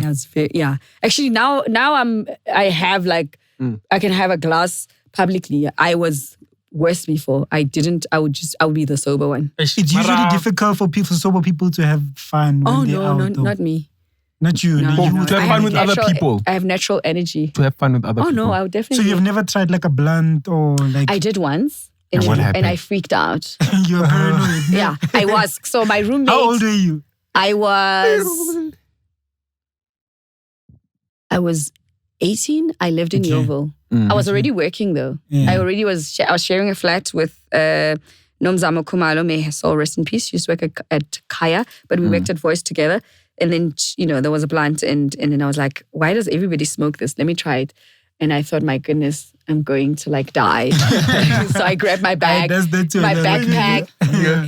backpack, ran to the bus stop, got on a bus and went back to the radio station. I was like, if anything happens to me, it must happen to everyone. What must happen here? I was like, oh my God, imagine. People can see me. I was like, I don't want to be. And then I was starting out on radio. I was just like, I was so terrified of I was like, oh my God, they're going to say 18-year-old upcoming radio DJ dies in a flat in Yeovil or something like that. So I did. So you never tried it again after that? I never tried it again. And then alcohol, when did you start like dabbling in the lifestyle? So I've always also was like a tomboy. Like I hanged out with a lot of guys. Okay. But dress sense, were you also tomboyish? Yeah, a little bit. There was a time when I used to wear like, platform boots, overalls. But I would wear a turban. But you know what happens with those, when you meet those ladies which were like that? Yeah. Then wanna one hear time they this one. shy her with a dress, you're like, yeah. Yeah. She's I was actually that, I was that beautiful. girl. Yeah, no. I was definitely that Was girl. bumping throw. Yeah, so I was that girl. And I would have a turban. I would have like, you know, what are those overalls? You know, the orange overalls. There was like the baggy thing. You know, like I think Mary J. Blige used to do that. So that was the ones like that Dickies ones. yeah. So they were not Dickies. Yeah. Zig, But zig. we actually would go to the workwear shop to buy them. And then you just buy them loose. And then you wear tights, you know, inside. And then a leather jacket. So that was like one of my looks. And so I had these friends that I used to work with. So they would drive, you know, would go clubbing together, whatever. And they're like, no, you need to just drink. Like, you need to get drunk. You know, we're going to be here with you. We just need to see you drunk just once. Guy one. You know, I did. Okay. But then I got a hangover the next day. You went too hard. I hated that thing. I was like, this is the thing that's going to make me not to drink. It's this thing that happens to you the next day. And I was like, I'm not doing that hangover thing. So now I stick to, if I'm drinking wine, I'm drinking wine. Lots of water. If I'm drinking, you know, gin, lots of water. Have you seen people doing like hardcore drugs in front of you though? How? She said I told no. you that I've never. And I told you that I've never been invited. I told you that no one offered me anything. Didn't you hear? You don't look at me like how?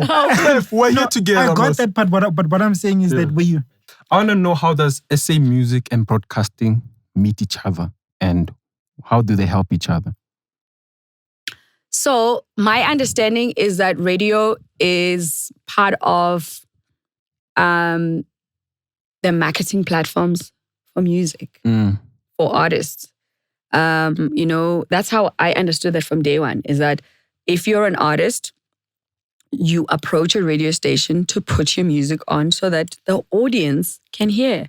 And people listen to radio to hear music and consume all forms of content. Music, conversations, whatever. That's what I understand my role as a broadcaster. That's why I am on radio. I'm on radio to engage creatives, to expose audiences to things, including music. New, old, you know, to create memories and showcase that. So it's part of like the marketing tools of selling music. Then, you know, you hear it on radio, you buy it else, you know, people used to buy CDs. Now you download it on these platforms. But radio plays a role in that. Yeah, it's part of exposure. Let's take it back. How hip hop are you? Because I know I've heard you are very, very hip hop. So I'm the girl who, when I was at Voice of Soweto, I did a show. On my radio shows at Voice, the last show I did, I played music from everywhere on the continent except American music. So I played Salinyolo, Papa Wemba, you know, Salif Keita, Yuma Sekela, Brenda Fassie, Mira Makeba. And when I first got to Voice, I was like 18, 19. So when I left, I was like 19, turning 20. So that's what I played. But on the station, there was a reggae show, which I listened to religiously. So I knew Buji Banton and whoever, you know. And then on some of the slots, if I didn't do that particular show, late night, I could play everything in any mixed anything, everything. Then one of my closest friends at the time, Zach Dakile, was on the afternoon drive. Then he had the ride back home. They had a hip hop session, okay, where kids would come from school to battle. So freestyle battle, like all these kids, even Proverb, Amu, before they even recorded, most of them came there. Now they were either 2 years old, you know, younger than us. Yeah. So like then there were other people who were like recorded at the time, like TKZ recorded an album, and they came to us with like an album, said, this is the album. Then we played. But it's because, you know, Zach knew Kabelo and they were friends with that one. You see, it was like that. It was like the cool kids of Joburg type of thing. So then when I went to Metro,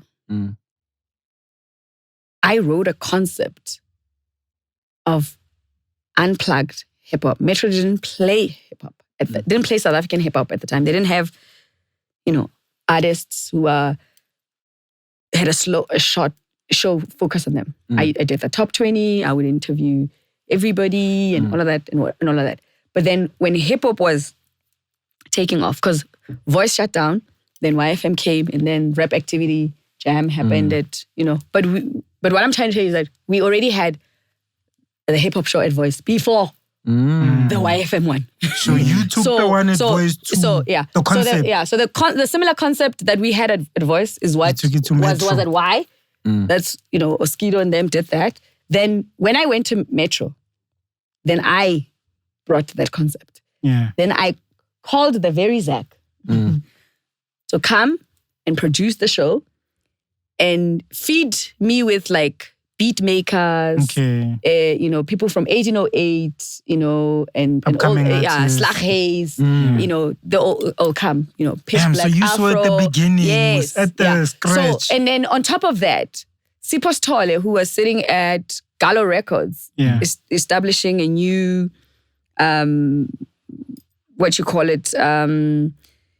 signing new artists. Had a lot of artists on my show and said, I'm going, he was just about to sign Squatter Camp, and then he was like, oh, there's this new one. And then he signs this one. Them, So now remember, why was regional? We were national. So it means there were kids who were sitting, like Mroza, sitting in KZN, who wouldn't hear hip hop anywhere else, but there were rappers there.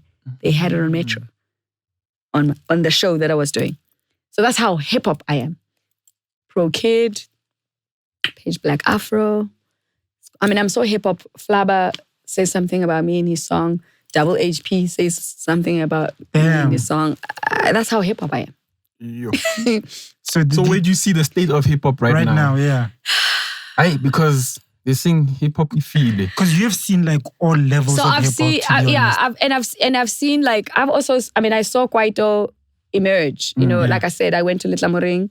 I went TKZ's shows. I was friends with Tukolo's sister. So I have been in the bus with the boys to go to a concert. So I know those guys. So I've seen Kwaito also take off. As much as I saw Yuma Sekela and Mira Makeba coming back into the country. So I don't believe in genres dying. So what's going on then? I believe that people confess genres dying because they believe in that concept that I spoke about earlier on. Of like, it must be only me or somebody must die for me to exist. I don't understand when people said, oh, Kwaito is dying, Kwaito is dead, when hip hop was taking off. I'm like, but how is hip hop taking off competing with you? So would you say that it's just the culture morphing into another? It's a morphing, but it's evolving. It's just like when house DJs. I used to do.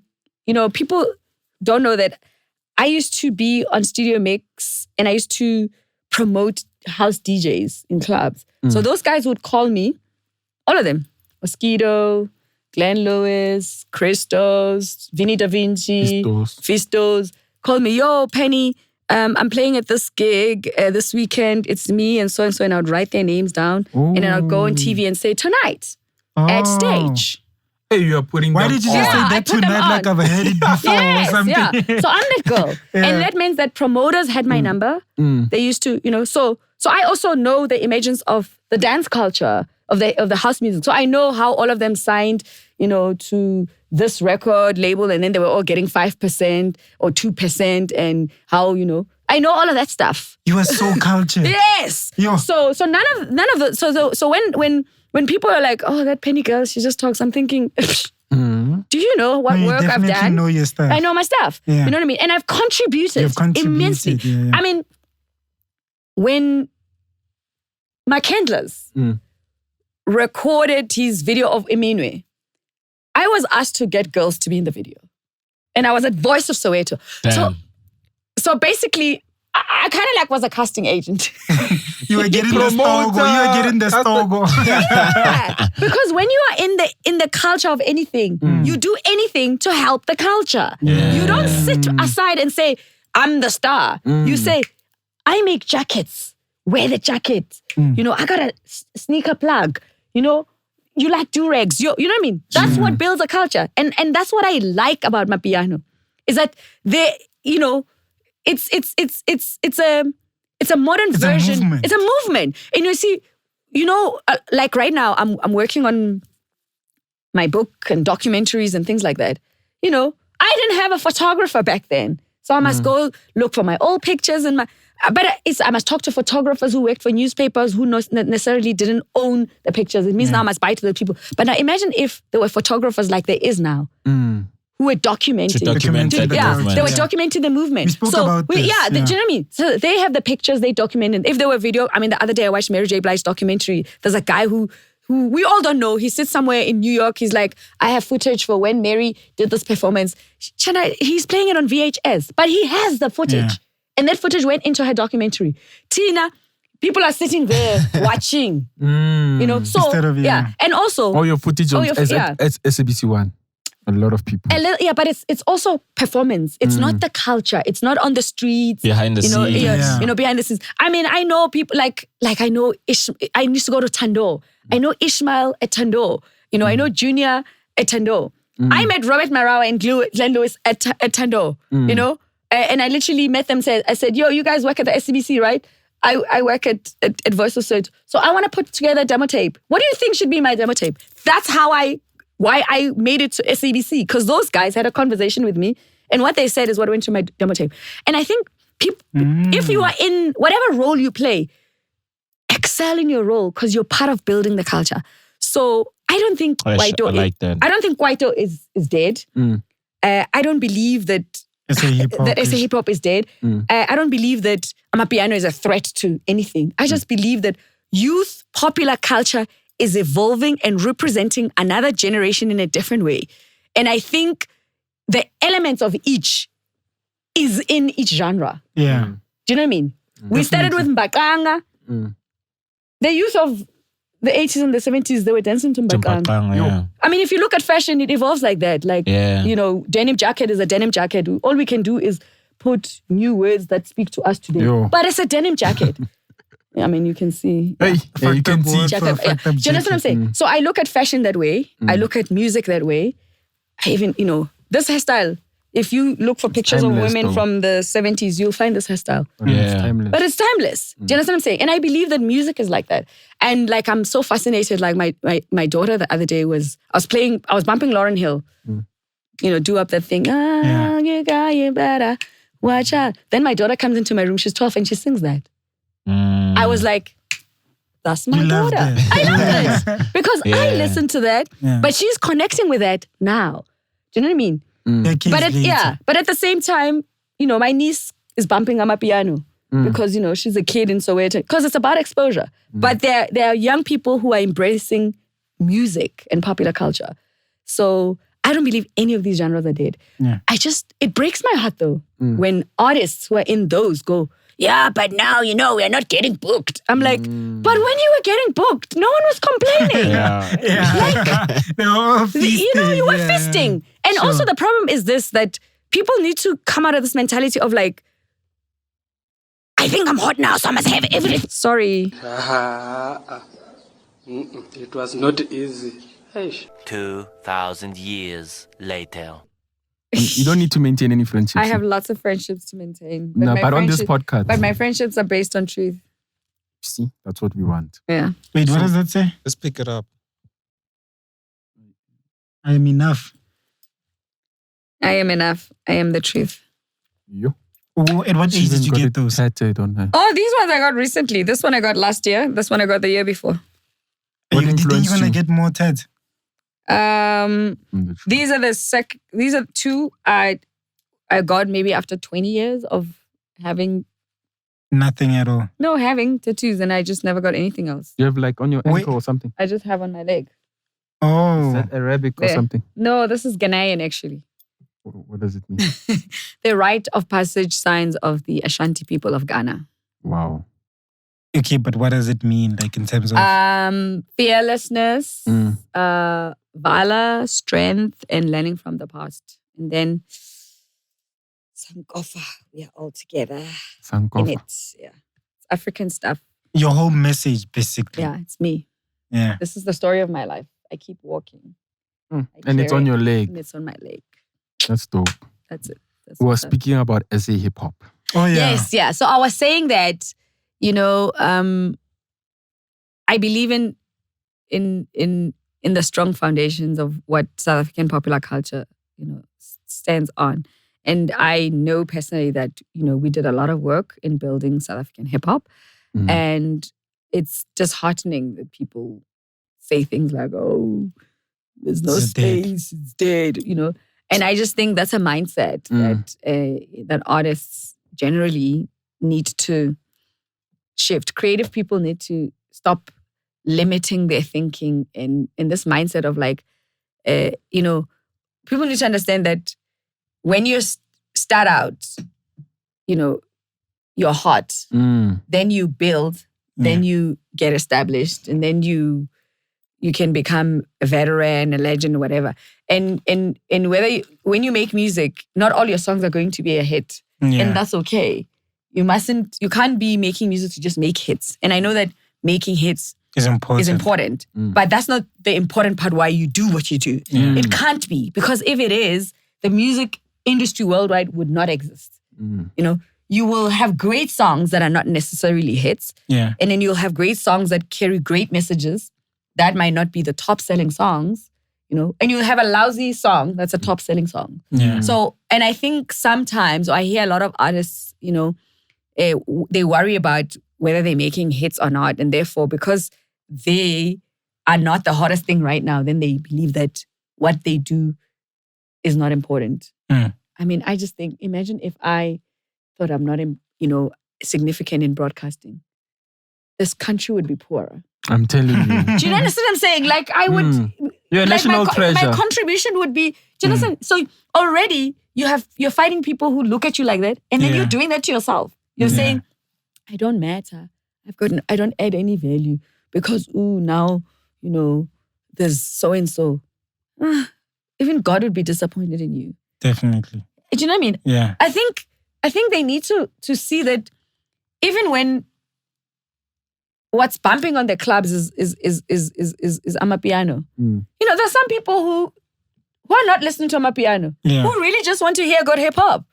Yeah, can they feel out of place when they listen to Amapiano? Just like right now, not everybody is listening to radio. They want to hear the podcast. Do you understand what I'm saying? Yeah, yeah. So, and that doesn't mean that everybody who's on radio will make a good podcast broadcaster. Yeah, that's so true. It's a fact. I mean, there's people that move from radio to podcasting, and you can see that. Not even before they go to podcast. There's people who move from radio and they go to online radio. Yeah.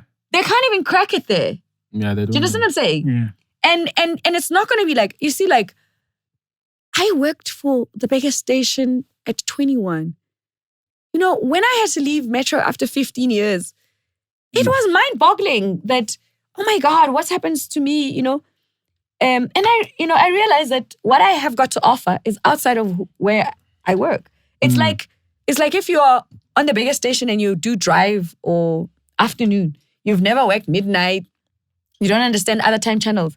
You think that you're only a star because you're on drive. I mean, there's other roles to play. There's other roles to play for crying out loud. And other positions to fill. And there's so much contribution you can make. And it only makes you better as a broadcaster because you can adapt. So that's what I look at it. I look at it. I mean, I encourage people who can try and, be part of like the different genres. But I also appreciate people who are just going to say, yo, man, I'm going to keep what I'm doing because I have an audience. And so anybody who doesn't have a confidence in the audience that they have, then I can't help them. They're right when they say Kwaito's dead or hip hop is dead because they are confessing them. They're the ones that are killing it. Actually, you are killing it. Yeah. People are also saying that Amapiano is living hip hop's dream.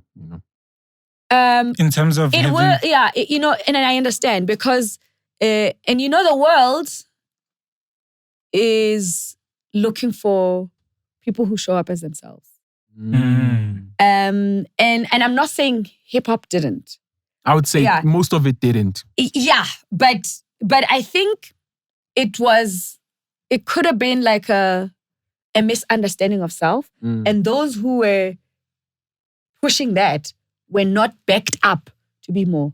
I mean, Pro Kid is... As I authentic don't as it understand. gets. Yeah, I don't understand why there was a problem with putting everything behind ProKid to take him to the world. I don't understand. His flow, his energy, his Who had a problem with that, storytelling. though? I mean, I don't know. Why couldn't he go and perform in London and New York and everybody? Why didn't they put budget behind him? Yeah. Do you understand what I'm saying? But the time and the era, do you think didn't apply though? I think it was there. If he blew up now, he would have been a gone boy. Like, Chana, I don't really subscribe fully to that whole thing of you were ahead of your time and bloody But you are ahead of your time. Please.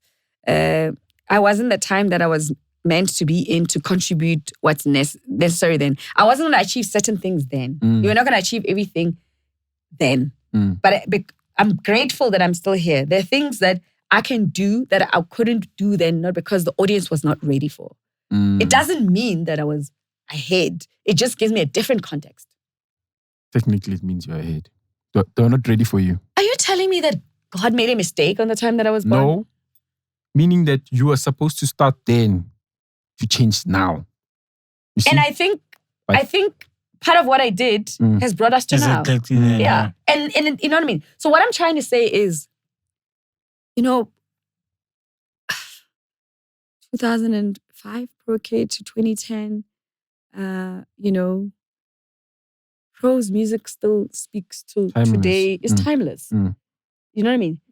But all these little things that happen in between contracts and whatever is the stuff that derailed the thing. It doesn't mean that the guy didn't do the music, the guy couldn't go to the next level. It's just these other things on the side.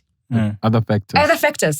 Same here. I had to deal with factors of patriarchy and sexism and all of that other nonsense. I mean, like really, if I said, put me on Drive, now girls are on Drive. You pushed those boundaries. Yes. You fought those wars. I'm like, put me on Drive, I'll show you something. Yeah. Pay me the money like the boys, I'll show you something. But no one was willing to take that risk and do that at the time. But they're doing it now. So you're telling me in your whole time, they've never, as much as you fought for it, they've never put you on the same level as a male Drive host. They never did. They never did that. It doesn't matter. Because it just made me a better broadcaster. It made me more versatile. And it made me more innovative. Because a lot of male broadcasters, they play at clubs. They're not vested in social commentary. They have not depth in conversations. They don't evolve. They can't talk to you about this stuff that you guys want to talk about. Yeah. That's why you're like, but what do we say? Because you haven't heard them saying it. If they were talking about it, you would know. You know why the girls know? Because they've heard girls like me say it all the time. Yeah. The guys who just like, this women stuff. They dismissed it and they didn't put in the effort that's required. They were just obsessed with being hot boys and bad boys and good boys and whatever boys they call themselves. Yeah. And that's that. And that's what leading an audience and driving conversations is about. As much as they were invested in being the hottest mixing DJ, when they were on radio, they had to be something else. But they were more obsessed in being the hot DJ on radio, isn't DJing, versus broadcaster who also has DJing as another skill. And now you have to balance both now. But you were never fond of like that bad boy DJ vibes. When they're on air, the drive time people, they always have to have tattoos. They have to be like club DJs or like, the cool kids. Yeah, they have to be those people which have 2 songs with like leading artists, That's still done till today. I have no, and it's a blueprint that everybody uses. That's why we don't have strong male anchors and conversationalists of black men who've evolved from radio, because they all invested in one style. They've all invested in one style. I'm a good club DJ. And then I guess for them is about, balancing their income. But I just think, if they did more, they could tap into bigger spaces. They could tap into radio stations outside of the country. They could be, but they just, all of them, they just want to go be club DJs. And I'm sorry, I just think they need to give us more. We're giving you more. Yeah, that's true. That's true. Definitely. We can be hot girls, it girls, activists. You know what I mean? We can give you more. Play all roles. We can play all roles. And then we can even DJ. I mean, even with that, I could have been one of those first females to do that. Yeah. I chose not to. I said, no, I'm not interested in that. I'm not going to take that. I mean, I did some few lessons and practice. And I was like, it's a lot. I feel like there's so many things that you could have done. Yeah, you could have put out music yourself. Yes. Why didn't you put I out get to music say yourself? no because DJ I'm not a P. musician. Because I'm not a musician. You're a lover I'm a of music. broadcaster. I'm a lover of music. And I love I mean, a lot of conversation. broadcasters are actually like good musicians too. No, there's broadcasters who are failed musicians who went into broadcasting. I'm not a failed musician who went into broadcasting. Yeah. I'm a broadcaster. There's that. So you were never like singing at some point, rapping maybe? No. None of that. No. I mean, I got featured. I got featured in Sipho Stola did like a gospel in me. Okay. Where he got like artists from do different genres to sing a song. And then I was emceeing that. And then they asked me to sing a song. And I went to rehearsal with a band and whatever. I mean, if I wanted to, I could fully put You them. sing a penny. No, I mean, I sang Just in a choir once. when I was a kid. So it's not like I can't sing. I mean, if I practice and I put in time, I could. But it was never my thing. Just like acting. If I have to go for acting classes and go on set and whatever, I could pull it off. But I really just want to be a broadcaster. I want to have conversations with people. Have I done cameos? Yes, I have. I've done on CD Sisla. I mean, if I get cast for a movie, I will. But I know the effort and the work that goes into it. And you respect So, and I it. respect that. I honor what musicians do. I honor what actors do. But I'm just not gonna say, how can I make money? In other ways. And I'm not saying people shouldn't do that, but that's just not me. Yeah. Yeah, that's not what I do. So I think on the hip hop and the Kwaito artists, they really need to see themselves of parts of something that's bigger instead of limiting their thinking to, when this comes, we need to stop existing. But do you this think, is here to take that from it's us. smart for artists to try and adapt as soon as there's a new sound? To not put yourself in a box? Yeah, don't put yourself in a box. But there are artists who can have an easy transition, and there are those who wouldn't. I mean, say what you like. So would you say that the more talented ones are the ones that can easily change? I don't think it's a talent thing. What is it about I then? think it's about, Versatility it's a what? versatility thing. But and- then doesn't versatility, would you say that if you're more versatile, you're more talented? No, not really. You wouldn't say so? No, I wouldn't say so. I would say that, and also it's about the flair of an artist. Like, there are certain genres that certain artists will have a flair for. Like, let's make an example of Amapiano. There is no, if Double HP was alive, he would have been an easy artist to jump onto Amapiano. Just the same way that Cassper is. Yeah. It's not because they are more talented. It's because of already how they were performing. yeah, It's yeah. a The flair. motswako comes from, exactly. It's more vocalistic focalistic. and It's more the yeah. flair of that. But you can't expect Big Zulu. yeah, Do you understand what I'm saying? Yeah, I had Sure. one. You can't. That's a good point. But he can tap into Maskandi. Do you see? But there's no way Cassper is going to jump onto Maskandi. Do you see the different flair that they have and how it works? Okay, and it's not even a language thing, but it's about the style. Cassper's raps are like easy, laid back. Yeah. So that's what Amapiano requires. He doesn't feel like he's doing what he's not doing. Yeah. Because it doesn't feel awkward. Because when it's awkward, even When the it's listener can awkward, the hear listener- that no. Let me man. tell you, the ear, cadence is different. The ear and the brain does not lie. The minute it feels awkward to the ear and the brain, it's a problem. I mean, and then they're just people who, like Buhle, has the flair of what Lebo Matoso was able to do, what Sharon D was able to, or even Shasha. Yeah, Shasha. Shasha has a thing of that. Steph loves Shasha. Yeah, I love Shasha too. I don't know how I can. Yeah, No, we love her the same way. Yeah. Okay. Yeah, just like how like Shasha reminded me of like the Sharon D. Okay. She's reserved, but when she gets on the mic, something else happens. It's like it's a beast. It's like a beast, But then it's things like that, and for me, it's that's not just about talent. It's about versatility, the type of ear they have.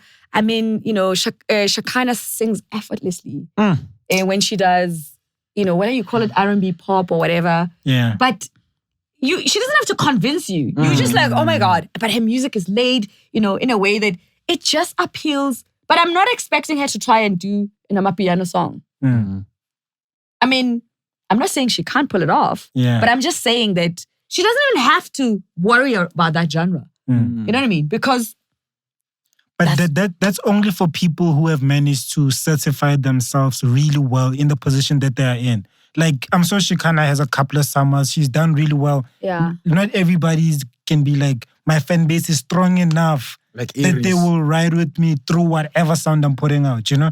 But why don't you have confidence in your audience? Not the confidence. It's just your audience is divided with... By who?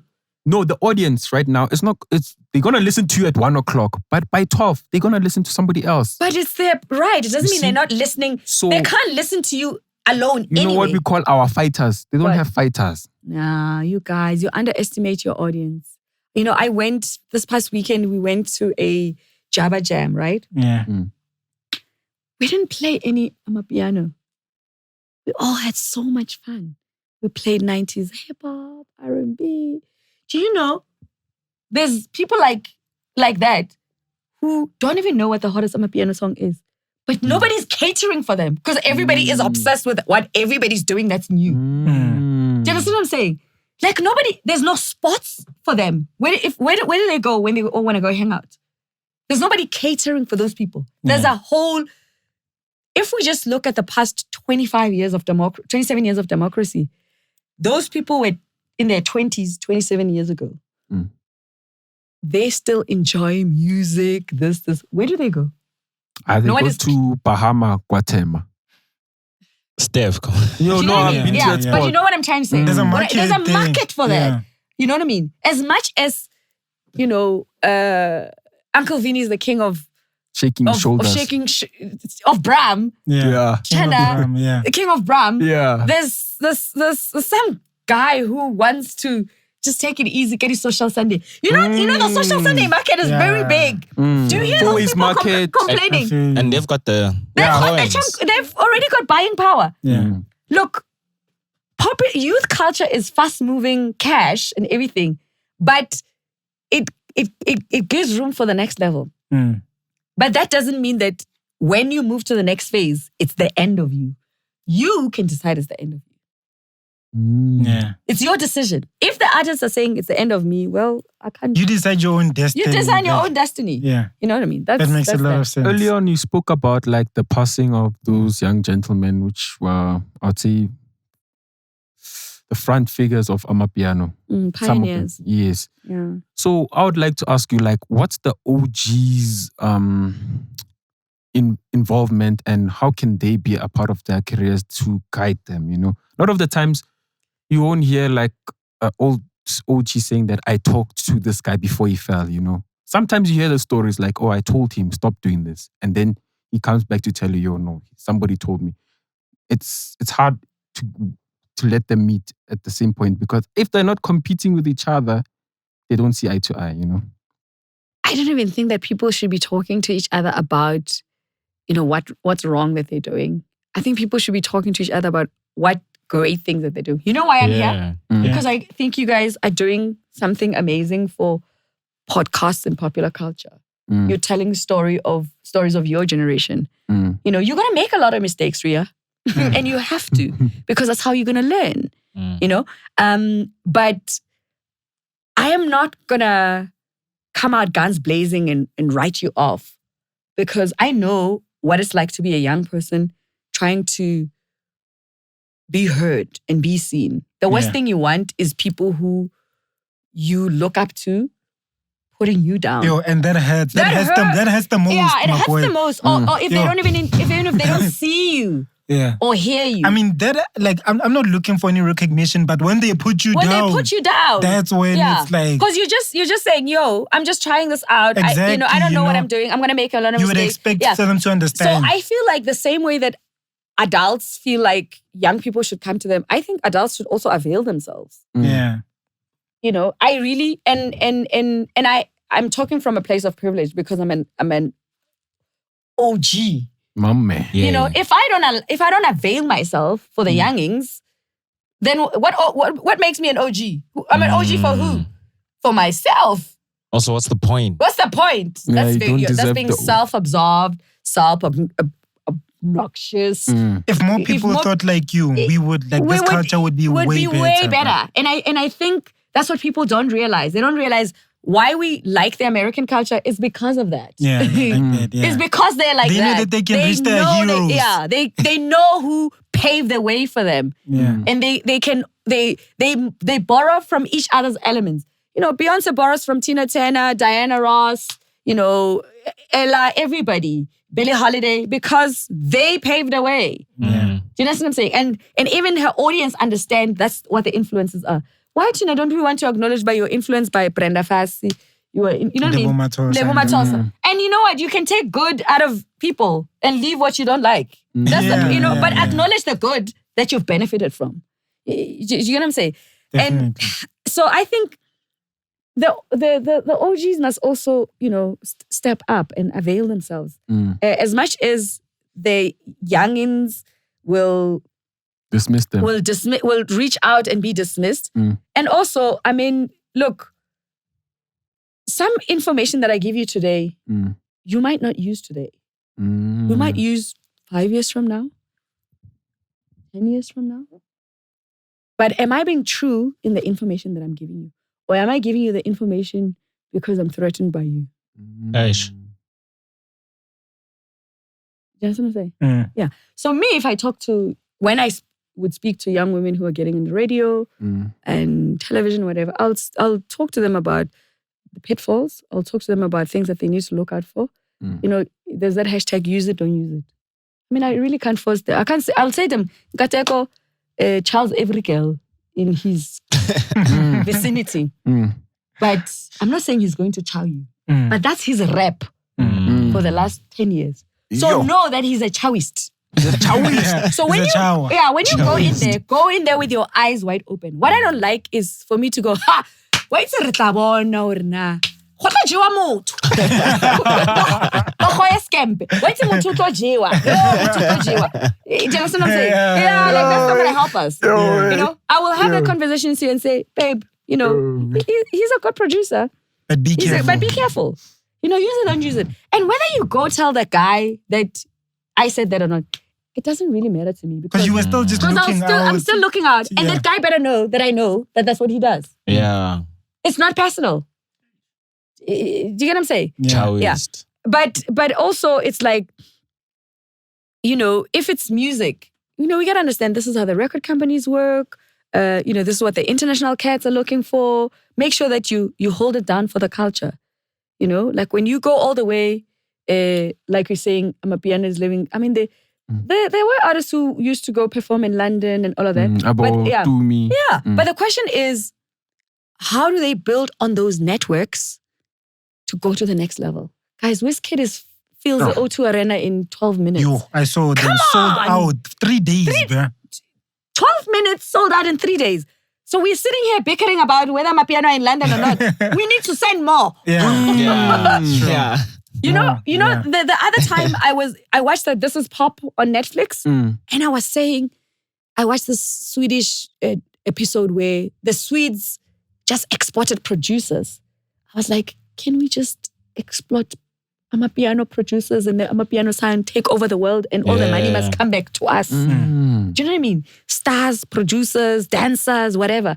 Because it mustn't be a sound that we come up with and we never share it with the world. We never share it with the world, but we never enjoy the fruits of it. Yeah. Do you know what I mean? It can't be everybody loves it and then they play it. Didi, you know, Alicia Keys, everybody. How do you feel about the people from outside making Amapiano, but they don't work with like South African producers? You know, the whole Georgia Smith debate. That's very heartbreaking. You don't. Yeah, I don't. I feel like that's the part where I want to understand what is it that we should do or could have done to protect that. And I'm hearing a lot of that. I'm hearing a lot of like songs and I'm like, oh my God, this.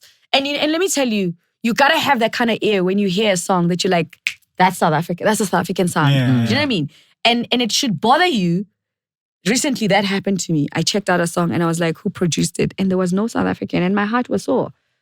So I was asking myself, did a ghost producer sell them the beat or what? I really wish we could have that conversation. You know, And that's the thing about the daily business of the world of music, is that somebody can just take somebody your in our sound, camp, DJ. somebody in our camp could be making money selling music to others. And we are here saying, those people are taking our music. I mean, and they'll give you there's good a money. producer They'll give you here. good money. There's a producer $1 here. million naira for 10 beats. Yeah. So, and let me tell you. naira? Yeah. Yeah, but the $1 million is not that much. But I think is that common vision that I spoke about. You know, where it's like we are individual artists, we are individual creative in South Africa, but when we go out, we represent the collective. Yeah. So we need to protect what do we have. So I bet there is somebody who's producing these songs and giving it to those guys. If they're an upcoming producer, they don't know their rights, somebody needs to intervene. Yeah. OG, you know? And if they're doing it deliberately because they don't care, they have the beats, they want to make money, they need to realize that courting South Africans. You're courting ZA. You're courting ZA. So if you're selling it, tell us you're selling it so we know that they bought it. Because now we can't go around accusing people of stealing. Yeah. When they got it from you. Yeah. Do you understand what I'm saying? It makes us look crazy. So it makes us look crazy and it makes us look possessive. No, divided. And we don't want to look divided to the rest of the world. Yeah. We need to look like a united front. Like Amapiano going to UK. Yes. We need to come in as a movement. You know, the Nigerian artists, when they invaded as a movement. Yeah. The Brits, when they invaded the US, they invaded as a movement. The Americans, when they brought hip-hop to the UK, they did it collectively. I don't understand. Why don't we get it? That's what we should be doing right now. That's what we should be doing right now. Meeting up and saying, how can we take over the UK dance scene? There's Major League, Kamompela, Deben Koko, Jay-Z, you know what I mean? DJ Maporisa. We need all of those things. You know, we need it. We need more. We need more. We need like, there's them, there must be. Throw in, there must be different levels. Everybody must go. It must be a bus. They must know that you can't. Not this thing of like, when you think when you're a single alone, you are it. That thing doesn't work. Doesn't work. That's a solid point. Yeah. Just like the podcast. The more the podcast, the better. Ne? It makes the competition better too. It makes a whole movement and the of cream podcasts. rises to the top. That's what I like. The top, and you know, it's about getting the best. It's like somebody will go and lie to make G, and then come this side and come this side and say something else. Yeah. I wanted to ask you though, back to SA hip hop. One more question. Do you think that AKA and Cassper's beef ruined it for everyone? Because that's what we're focusing on for the last great years of 6 years. And once they fumbled, everything started going bad. That crumbled. So I don't like gimmicks in music generally, and gimmicks I liked. You know, this thing of creating beefs that don't exist, or Penny doesn't like so and so, and then therefore so and so is. I don't believe in that madness. It's an 80s PR stunt from the music industry. I just think audiences are so intelligent in 2021 that stuff doesn't work. You either like Mariah Carey or Whitney Houston. What nonsense is that? You know, you either liked, Britney Spears or Beyonce. And some of that stuff was used from like a very negative, so why are we doing things like that? Why can't we just put good music pound for pound, give different artists opportunities? So what? Let the songs compete on the charts if they do, and sales and whatever. But don't make choices for audiences. It's very disrespectful. And you throw these things of like, this one is this good, this one is that bad, and you're basically trying to program us. So I never really was into that whole beef thing. I see them as two different artists who offer two different expressions to the culture. And it's disappointing that the audience is focused on that. And now it's like there's no one else because they're not there. What a pity. But don't you think the audience focused on it because mainstream media? Yeah. And that's laziness on part of mainstream media. It's laziness because they should critique their albums based on deliverables of the albums. They should critique their albums based on previous work. They should look at the versatility of the album, the producers that they're showcasing, what, records are they breaking. I don't understand. That's a very mature way to look at it. We need to do that. And especially if you are in media. Because the audience can be caught up in everything else. But can we be responsible with this content? You know what I mean? We do that with international artists. Why don't we do it for our own? Do you know what I mean? We need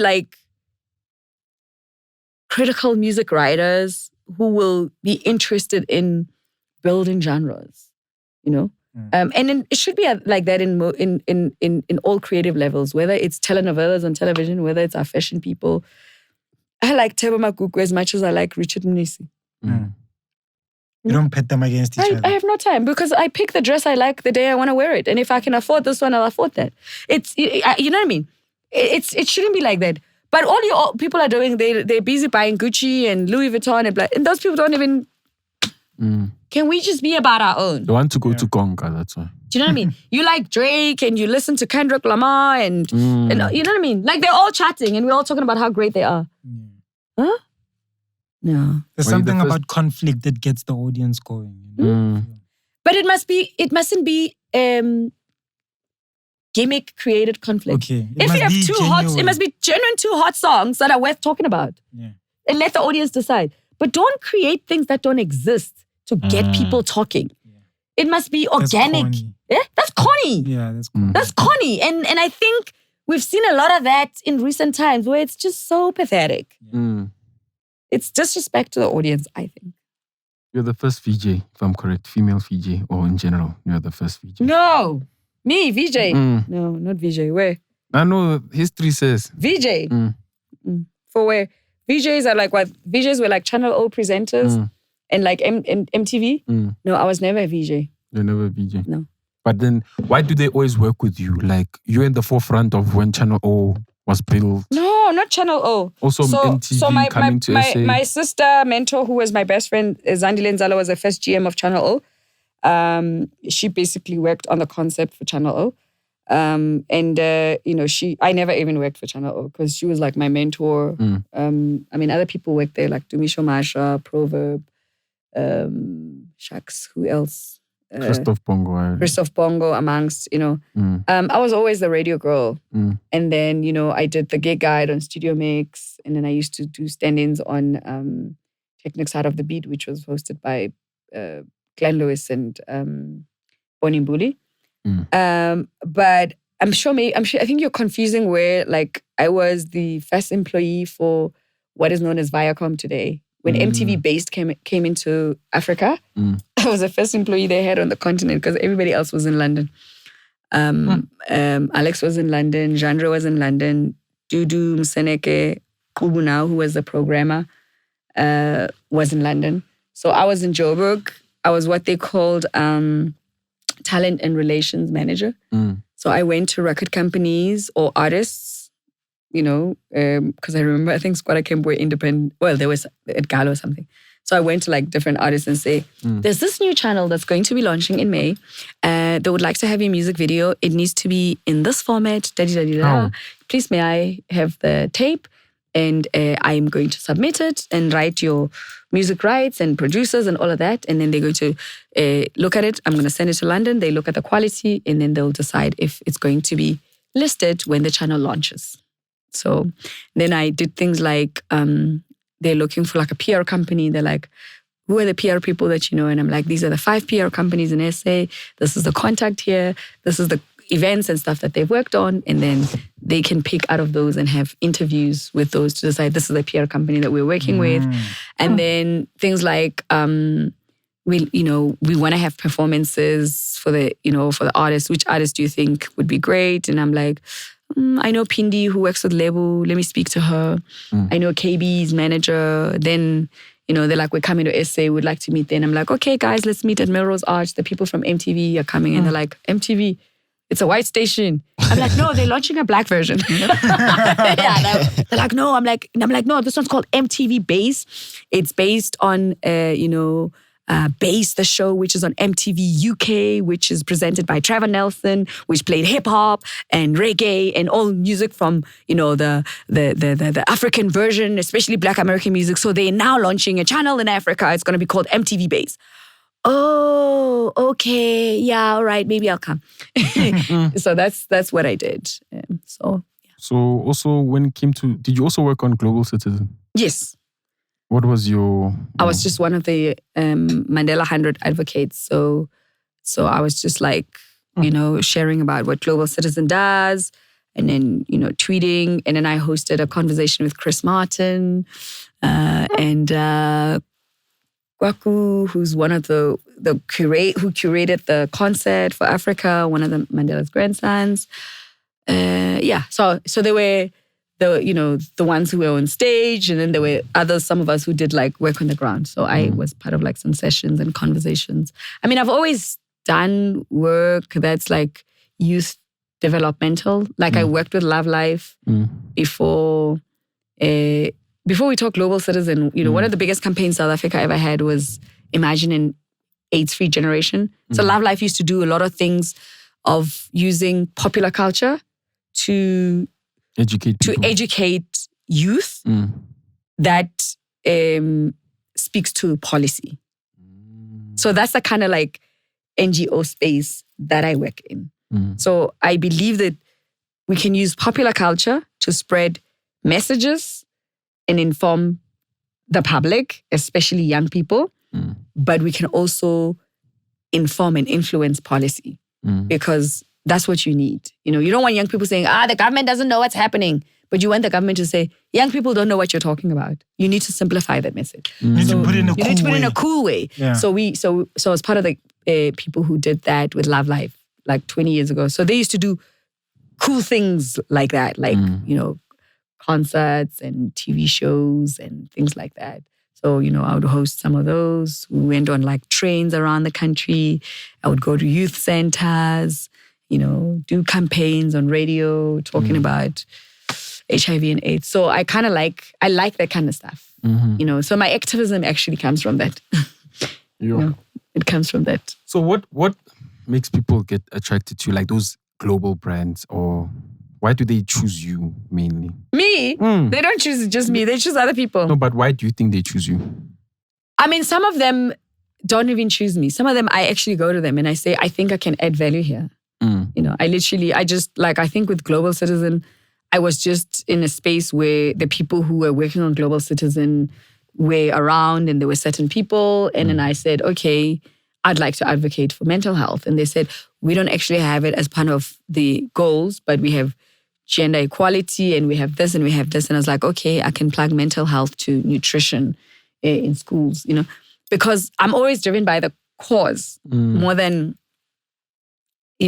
the thing. The glam and the brand positioning comes after the fact, Like I'm doing something with Global Citizen now, another campaign, a champion for change. I'm going to be doing something with them for the next 12 months.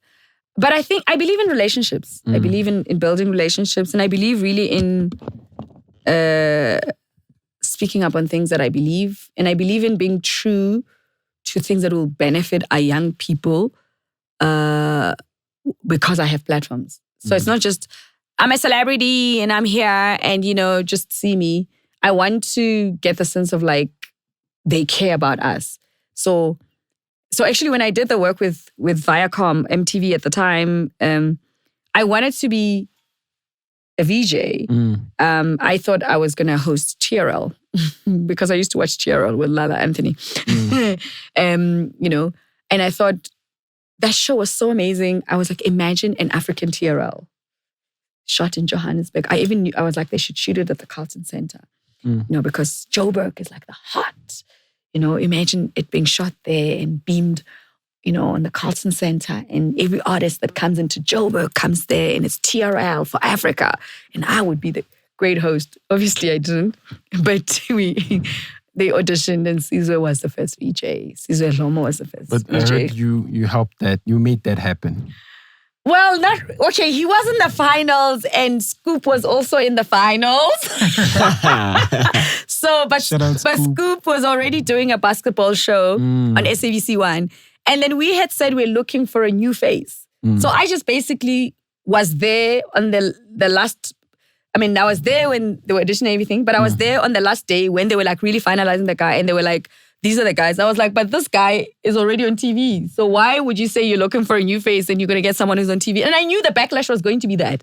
And already because I was working with them, I knew people were going to say, Abo Penny, they're looking for new faces. And they're the same old people. Again, yeah. So, I don't know if people were not aware that he hosts a basketball show on Saturday afternoon on SABC1. I happen to know. And I just said it. I just said, but the guy is on TV. Well, obviously that meant that... he was disqualified. Well, not disqualified. There was no way he could be the prize winner. Was there like public backlash and... No, obviously there wasn't because he didn't become the winner. The people that like would already know that like they're looking at Scoop. Well, nobody knew as far as I understood. Yeah, nobody knew as far as I understood. But what I knew in the boardroom meetings. Yeah, well, stuff. it was not even a bedroom meeting. We were like at the final auditions. Like people were, it was a fine. I was like, but they're like, the guy's on TV. I'm like, yeah, but he's on TV. You can't say you're looking for a new radio DJ and a fresh face. And then you pick someone who's already on SABC1. Yeah. Unless if they were like on a community radio or a community station. SABC1, everybody's watching SABC1. Everybody knows. It's like the fact that some people might have come from the US or wherever. That did not excuse us who were locals to not be true to the conversation. I just think, So that's why Sizwe ended up winning it. Yeah, but he was MTV. I'm sure you guys have a good relationship. Me and Sizwe, of course. But not like that. Nah, no. I was gonna always be like, her. No, but she made it happen. I didn't make it happen. No, I'm just saying. Yeah, I didn't. No, I wouldn't say that. Yeah, well, I wouldn't say that. I think that's how it was meant to be. I just think that if we were to be true to that, and I was going to be true to that because for me, that's that. A new face is a new face. Yeah. It's not a face that I've seen before, and it's not where I think it should be. It's that kind of stuff. Okay. Sweet. I wanted to ask you something. Wait. This one was going to be the exiting one. Yeah. Because you spoke about Does Rhea have a question before? My questions have been finished. Like I wrote them down in the first hour, got them all out. Mental health. Yes. I want you to just like give us why you're so enthusiastic about it. Yeah. And what's your goal regarding that, So mental health, firstly, I know what it's like to be a young person, not eating healthy, not sleeping, eating sweets for dinner. I ate rice before. Chasing the dream, and you guys say, YOLO, I only live once, or I'll rest when I'm dead. Eating your youth. Yeah. I'm first generation of people to drive with a cell phone. Ooh. Yeah, I'm that kid. I'm that kid who, I'm still that person who, when I'm with my friends, they say, but you're on your cell phone. And then I'm like, guys, we are all in our 40s, but there's things I do that you guys don't do. Yeah. So don't feel bad that I have conversations on Twitter, Instagram, and whatever, because I get paid for some of those things. You necessarily don't. And it's not it's not a flex. It's not a flex. It's just reality. Some of them are CEOs and whatever, but it doesn't mean I'm not present in their conversations. Please don't, not hear that. But it's part of the work for me.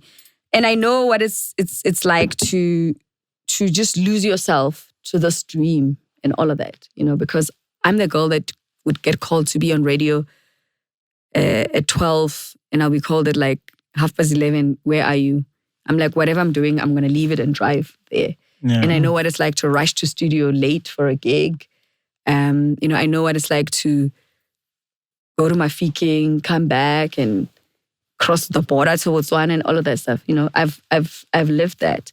But sometimes I was living it as working. Yeah. But then young people can just live it as like partying, juggling school and all of that, you know? Or living with your parents and now you have this freedom and you just do everything. And some of the mistakes are because of basic things like not sleeping, you know, not eating well. But I also understand the background of the country that we come from. The trauma of growing up poor, you know, in a psychiatric ward. And then when I was in therapy, you know, about how, but we don't understand to us. Yeah. You know, you know, we had to fend for ourselves. Some got emotionally abused, some got psychologically abused, others got sexually abused, you know, all of those things. And then, you know, where you miss your parents and you don't miss them anymore, or they say, I'm coming back, and then they just disappear, you know, abandonment issues, all of those. So once I understood the impact of all of those things and the burden of chasing a dream and what it requires, you know, you're female, you must deal with sexism, you're too loud, white people want you to tone down. All of those things led to my own personal breakdown. And like as a race, we just need like we need endless love. therapy. Endless therapy, yeah. Somebody was saying everybody, you know, they wish everybody, I saw a tweet today, everybody could be in therapy. I think it was all the way to. And I'm going to speak truthfully and openly about it because I would like others to be enlightened, informed, empowered, to understand self so that they can avoid some of these things. Yeah. You know, and that, you know, we can't just say depression is real. You know, we get anxious. Anxiety over and over again can cause chemical imbalances.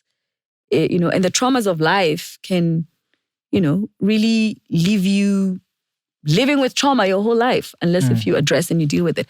So that's why I speak about that. But also from the industry, this industry does not equip you to deal with the pressures that come with it. And most of us come into it as children. We're literally children. And then so much pressure is put on you. You must produce a hit song. You must have the hottest show. You must be the hottest girl. You know, you must, you know, you don't even understand how you must deliver to this audience. And then you must deal with other nonsenses, look this part, sound this way, all of that. And now you told that it's not going to last. Then you are chasing and you are anxious and you're constantly living, you constantly feel like you're not good enough, that it can end anytime. What kind of life is that? Yeah, no. That's not a happy life. It's not a happy life, you know? And that's why they substance abuse. Yeah, that's why the people, suicide. people make a hit and they the euphoria and the excitement of, wow, making a great hit. And people want to be on that high forever. You can't. Like it's impossible. It's magic. It's the magic of the moment of making that song. So you just have to understand that you have to appreciate that. You can't keep chasing that high because then you're going to look for something else to constantly keep you on that high. Because life is not a high. And you can't be dependent on adrenaline. You know, it's like now we've been talking for so long because it's great. The next interview is not going to be like this. Because you know, and you must live with that. And you must live with that. You mustn't now saying everybody must be like Pain. They can't. That's unfair expectations. It's unfair expectations on people. Do you understand what I'm saying? And all of those things can make other people feel inadequate, not good enough. All of those things. Yeah. So that's why I do the mental health conversation. Well, you're doing a great job at that. Really? I'm trying. I mean, you're doing a great job at most things that you do. I would like to say all of them, though. Yeah, I try. You try. I'm very intentional. Yeah. Yeah. I'm very intentional. Well, I just hope that like most young women in the country look up to you and men. Ria. Especially you. You're like inspirational and everything. So thank you for coming through on the show. This has been One really more dope. question. Dog, are you serious, bro? Guys, this interview was supposed to be an hour and a half. How long was it? Though? I don't know. This is so... No, but I wanted to ask you though, guys. Yeah? what happened this week this is 947 Thando Thabethe and AKA situation. I don't know. You didn't see it? No, I didn't see it. I'm deliberately not seeing certain things. I saw it. And what do you think? Yesterday, I think. Now, I think it's normal. It's normal for what? Not wanting to talk about something on radio. Yeah. Mara, but your life is public, you know? Yeah, we get that, but it doesn't mean that you need to discuss that. Yeah, and it doesn't mean it's but like... you must be ready to deal with somebody asking you it. That's why he was rude and I was like... That's not being ready. Okay, I don't know. That's reacting. Yeah. But here's my thing. This guy, before this incident, he's always been like this. You see, that's reacting. You get what I'm saying? I don't know why people are acting shocked. Like he's never been on radio and being sort of disrespectful or... He does have a point.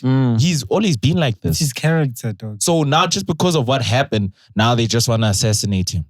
No, but it's on both ends. I think both of them could have handled it better. On her, how she approached but it's the a situation. Job, No. Approaching is not her job. Asking the questions is. But okay. She was like, so let's discuss the elephant in the room. And it's like, hey man, which elephant now? And calling her somebody's death an incident. As if it's like you fell down. But to us, it's an incident. To him, it's way more than that. Then approach it in a way that he'll be open to talk to you. You know? I hear that. You know. But anyway, like we are fighting amongst each other while they're chilled with each other. They're sitting. So are you guys fighting or are you just having a conversation about it? As audience, we arguing with each other who's right, who's wrong. When these guys are cool with each other, you know. Look, I don't know if there's a right or wrong. And then, I know people always talk about manner of approach and all of that. And then we haven't had a situation where someone has passed. But we've had conversations, where it was a gender-based violence situation or you asking me about my court situation. Yeah. It's a case of me saying, I don't want to talk about it. And we just move on. And that's it. Yeah. And I don't think, and also I think, personally, I think people should go into interviews expecting that they will be asked anything. They just need to be prepared how they're going to answer that so that it still makes the conversation not awkward after the fact. And also when people are going to be asking people questions, they also need to realize that it can be awkward for the person that you're going to ask. So you need to be... worded correctly. Yeah, you need to be sensitive about how you approach it because each situation deserves a certain level of approach. But there's really no right or wrong questions to answer. I don't believe there's a wrong question or there's a right question.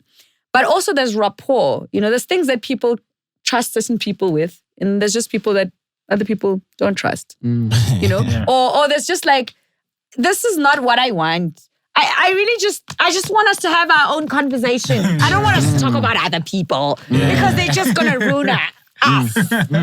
Let's not bring them to our situation. You know what I mean? And this is me in my context. But in that situation where someone has passed and then there's a legal things and whatever, unless if you have the facts and then you really said that this is what we're going to talk about, you can. I've had conversations with people who I knew that they were not going to answer certain things, but I do it because I don't want my audience to say, you didn't ask. How are you? So I'm going to ask it, but in a way that I feel is sensitive and respectful. And some of them I do expect that they're not going to answer. You're just trying your luck. Yeah. It's not even trying your luck. It's doing good by the audience. It's doing good by the audience. Because remember, you have an audience that has an expectation. And then you do it for that. You need to uphold to that. Also, it's for your credibility as a broadcaster. It's but it's not unless if you're my friend and we've discussed that, Hey, Penny, it's been Can real. I go home now? Episode 23. We had to bring the big dogs. Thank you for Penny for the big coming boys. through. Okay, no. Not like that. Oh, sorry. It's also a general term. Yeah, it's supposed to it's the bosses. Yeah. There are general terms that sometimes we're not supposed to use because people want to hold on to those terms, right? Yeah. And they're not necessarily trademarked. So this one is one of those moments, you know. Oh, you're so stupid.